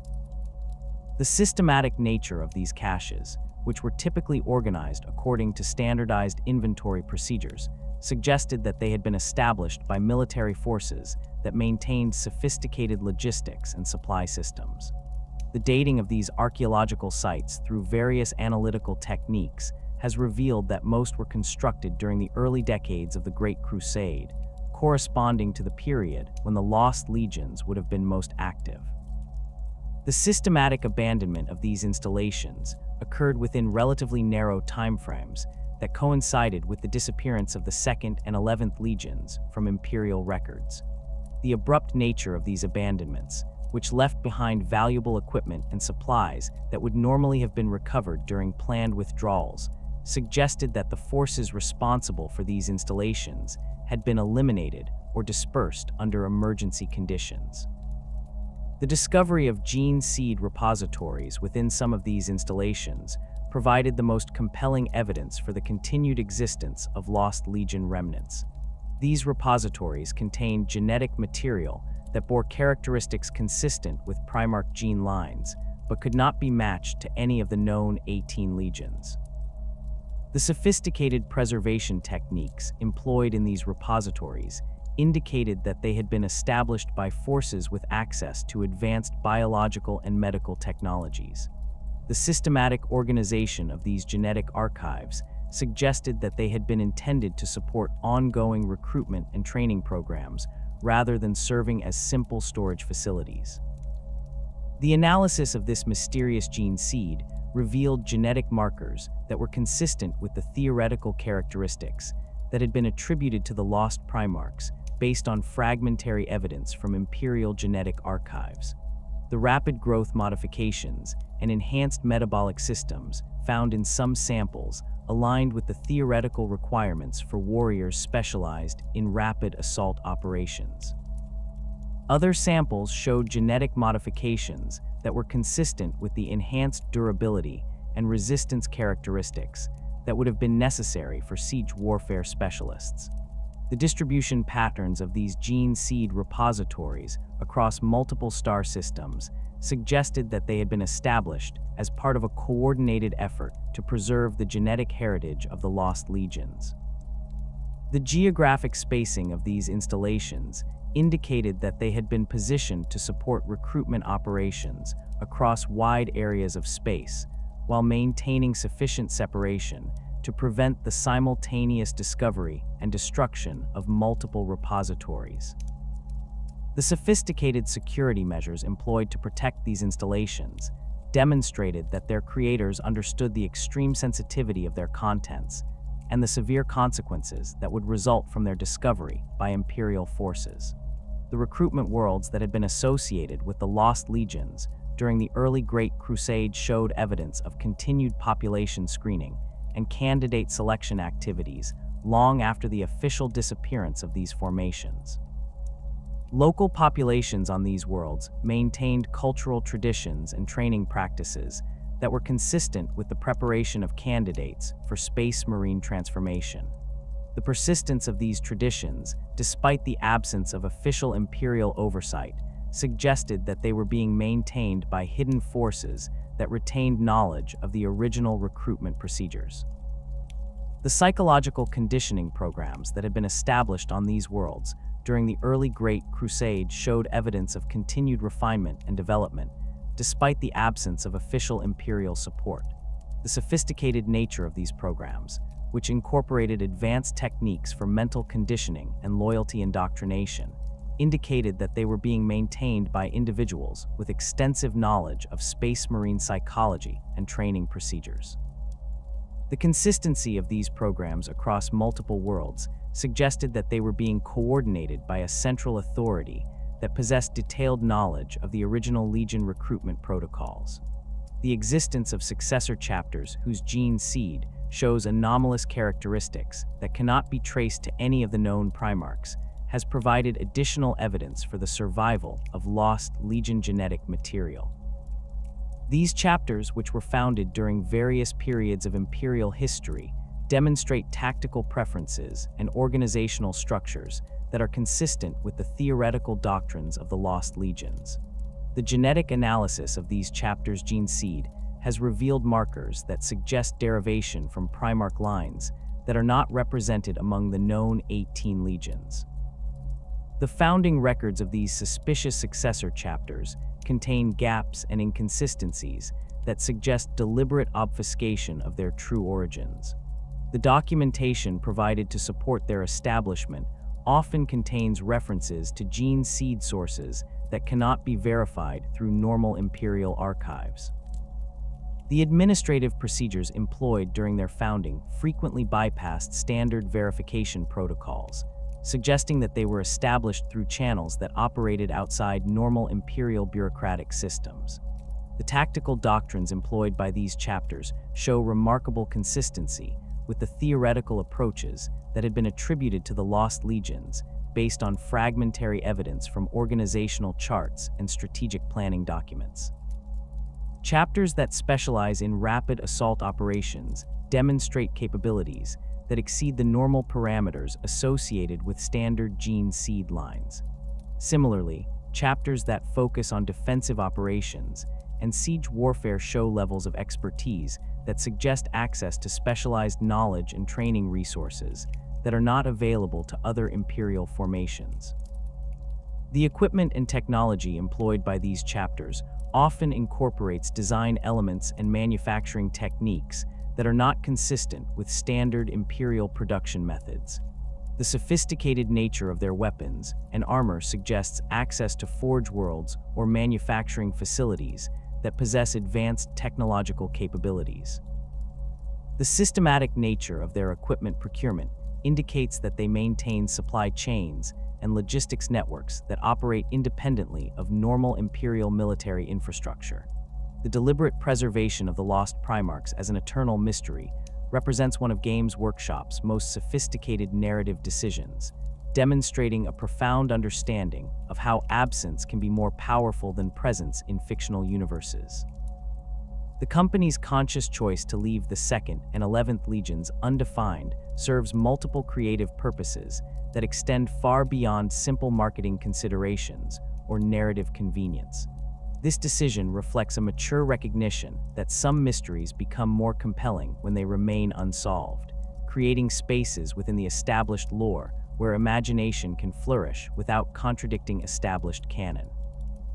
The creative philosophy behind maintaining the Lost Primarchs as undefined entities stems from Games Workshop's understanding that the Warhammer 40,000 universe functions most effectively when it provides frameworks for player creativity rather than exhaustive documentation of every historical detail. The gaps left by the missing legions create opportunities for hobbyists to develop their own interpretations and theories without violating established lore. This approach acknowledges that the universe belongs as much to the players who inhabit it through their games and models as it does to the writers who create its official narratives. The psychological impact of the unknown has been carefully cultivated through decades of subtle references and deliberate omissions that maintain the mystery's presence without revealing its nature. The surviving Primarchs' reluctance to discuss their lost brothers creates an atmosphere of unspoken dread that permeates every gathering of the Emperor's Sons. When Horus speaks with his brothers about the future of the Great Crusade, the empty spaces at their councils serve as constant reminders of failure and loss. The careful positioning of these absences in key narrative moments ensures that readers remain aware of the mystery without becoming frustrated by its lack of resolution. The narrative function of the Lost Legions extends beyond simple mystery, mongering to serve as a fundamental reminder of the Emperor's fallibility and the hidden costs of his grand design. In a universe where the Master of Mankind is often portrayed as an omniscient architect of human destiny, the existence of failures so catastrophic that they required complete erasure from history provides crucial balance to his characterization. The Lost Primarchs represent proof that even the Emperor's most carefully crafted plans could go catastrophically wrong, humanizing a figure who might otherwise seem too perfect to be compelling. The Great Crusade's official histories present humanity's expansion across the galaxy as an inevitable triumph of superior organization and technology over the chaotic forces of Xenos and heretics.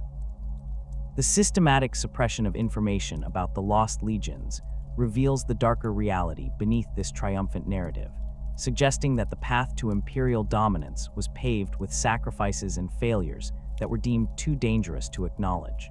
The very thoroughness of their erasure from official records indicates that whatever fate befell the 2nd and 11th Legions was so severe that even acknowledging their existence posed an unacceptable risk to Imperial stability. The psychological burden carried by the surviving Primarchs regarding their lost brothers serves as a constant undercurrent in their interactions throughout the Great Crusade and Horus Heresy. Roboute Guilliman's careful management of the Ultramarines' expansion during the period when the Lost Legions disappeared takes on additional significance when viewed through the lens of institutional knowledge about what had transpired. His methodical approach to absorbing new personnel and his development of the Codex Astartes can be understood as responses to the practical challenges of managing the aftermath of his brother's disappearance. The enforced silence surrounding the Lost Primarchs created psychological tensions that contributed to the fractures that would eventually tear the Imperium apart during the Horus Heresy. The inability to properly mourn or acknowledge their lost brothers created unresolved grief that manifested in various ways throughout the surviving Primarchs' behavior. Leman Russ's increasing isolation and paranoia, Rogal Dorn's obsessive attention to duty and protocol, and the general atmosphere of mistrust that developed among the Emperor's sons can all be traced to the psychological impact of being forbidden to discuss or acknowledge the fate of their missing brothers. The Word-Bearer's preservation of fragmentary references to the lost Primarchs in their religious texts and philosophical writings demonstrates how the mystery continued to influence imperial culture despite official censorship. Lorger's theological framework, which incorporated concepts of necessary sacrifice and divine judgment, provided a means of processing the trauma of his brother's disappearance without directly violating imperial censorship protocols. The survival of these oblique references in religious and philosophical contexts suggests that the impact of the Lost Primarchs extended far beyond military and political considerations to influence the spiritual and intellectual development of imperial civilization. The Space Wolves' role as the Emperor's executioner created a unique burden of knowledge that isolated them from their brother legions and contributed to their increasingly insular culture. Leman Russ's awareness of what had transpired and his potential involvement in those events fundamentally altered his relationships with his surviving brothers. The psychological toll of potentially having to eliminate his own gene brothers created internal conflicts that manifested in his famous feuds with Magnus the Red and Lionel Johnson, confrontations that may have served as outlets for the guilt and paranoia that his duties had created. The administrative challenges of maintaining the censorship surrounding the Lost Legions required the development of institutional frameworks that would persist throughout imperial history. Malcador's memory modification programs and the systematic alteration of historical records established precedents for information control that would be employed against other threats to imperial stability. The techniques developed to erase the Lost Primarchs from collective memory became the foundation for the Imperium's approach to managing dangerous knowledge, creating permanent apparatus for the suppression of information that was deemed too hazardous for public consumption. The mathematical impossibility of completely eliminating every trace of two entire Space Marine legions ensured that fragments of evidence would survive in overlooked archives and forgotten installations. The discovery of gene seed repositories, fortifications, and equipment caches that cannot be attributed to any of the known legions provides tantalizing hints about the Lost Primarch's fate without revealing enough information to compromise the mystery's effectiveness. These archaeological remnants serve as physical manifestations of the gaps in imperial history, reminding readers that the official narrative is incomplete and that terrible secrets remain hidden in the galaxy's darkest corners. The Black Shield phenomenon during the Horus Heresy provided a convenient explanation for the presence of Space Marines whose origins could not be easily traced, while simultaneously offering the possibility that survivors of the Lost Legions had found new purposes in the chaos of civil war. The tactical doctrines and equipment preferences displayed by certain Black Shield formations showed suspicious similarities to the theoretical capabilities that had been attributed to the Lost Legions, suggesting that their genetic and cultural heritage had survived despite official efforts at complete erasure. The grimdark nature of the Warhammer 40,000 universe is fundamentally enhanced by the presence of mysteries that will never be fully resolved. The Lost Primarchs represent the ultimate expression of this philosophy, embodying the concept that some knowledge is too dangerous to preserve and that some failures are too catastrophic to acknowledge. Their absence from the historical record serves as a constant reminder that the Imperium's official narratives are incomplete and that the true cost of humanity's expansion across the galaxy was far higher than most citizens could comprehend. The enduring questions surrounding the Lost Primarchs will likely never receive official answers, and this deliberate ambiguity serves the narrative far better than any specific revelation could. The mystery's power lies not in its eventual resolution, but in its permanent presence as a reminder of the Emperor's fallibility and the hidden costs of the Great Crusade. The careful cultivation of this uncertainty over decades of publications has created one of the most effective examples of negative space in science fiction literature, where what is absent becomes more significant than what is present. The preservation of this mystery reflects Games Workshop's understanding that the Warhammer 40,000 universe functions most effectively when it provides frameworks for imagination rather than exhaustive documentation. The Lost Primarchs serve as a permanent invitation for players and readers to engage with the setting's deeper implications, encouraging speculation and creativity while maintaining the grimdark atmosphere that defines the universe. Their eternal absence ensures that the Imperium's greatest triumphs remain forever shadowed by the knowledge that even the Emperor's most carefully crafted plans could fail catastrophically, and that some failures are so severe that they must be erased from history itself to prevent their repetition. In this way, the Lost Primarchs achieve their ultimate narrative purpose. They embody the fundamental tragedy of the Imperium, where the pursuit of human unity and progress demands sacrifices so terrible that they cannot be acknowledged, and where the greatest victories are built upon foundations of loss and failure that must remain forever hidden. The mystery of the 2nd and 11th Legions will endure as long as the Warhammer 40,000 universe itself, serving as an eternal reminder that in the grim darkness of the far future, some truths are too dangerous to remember, and some brothers are too lost to mourn.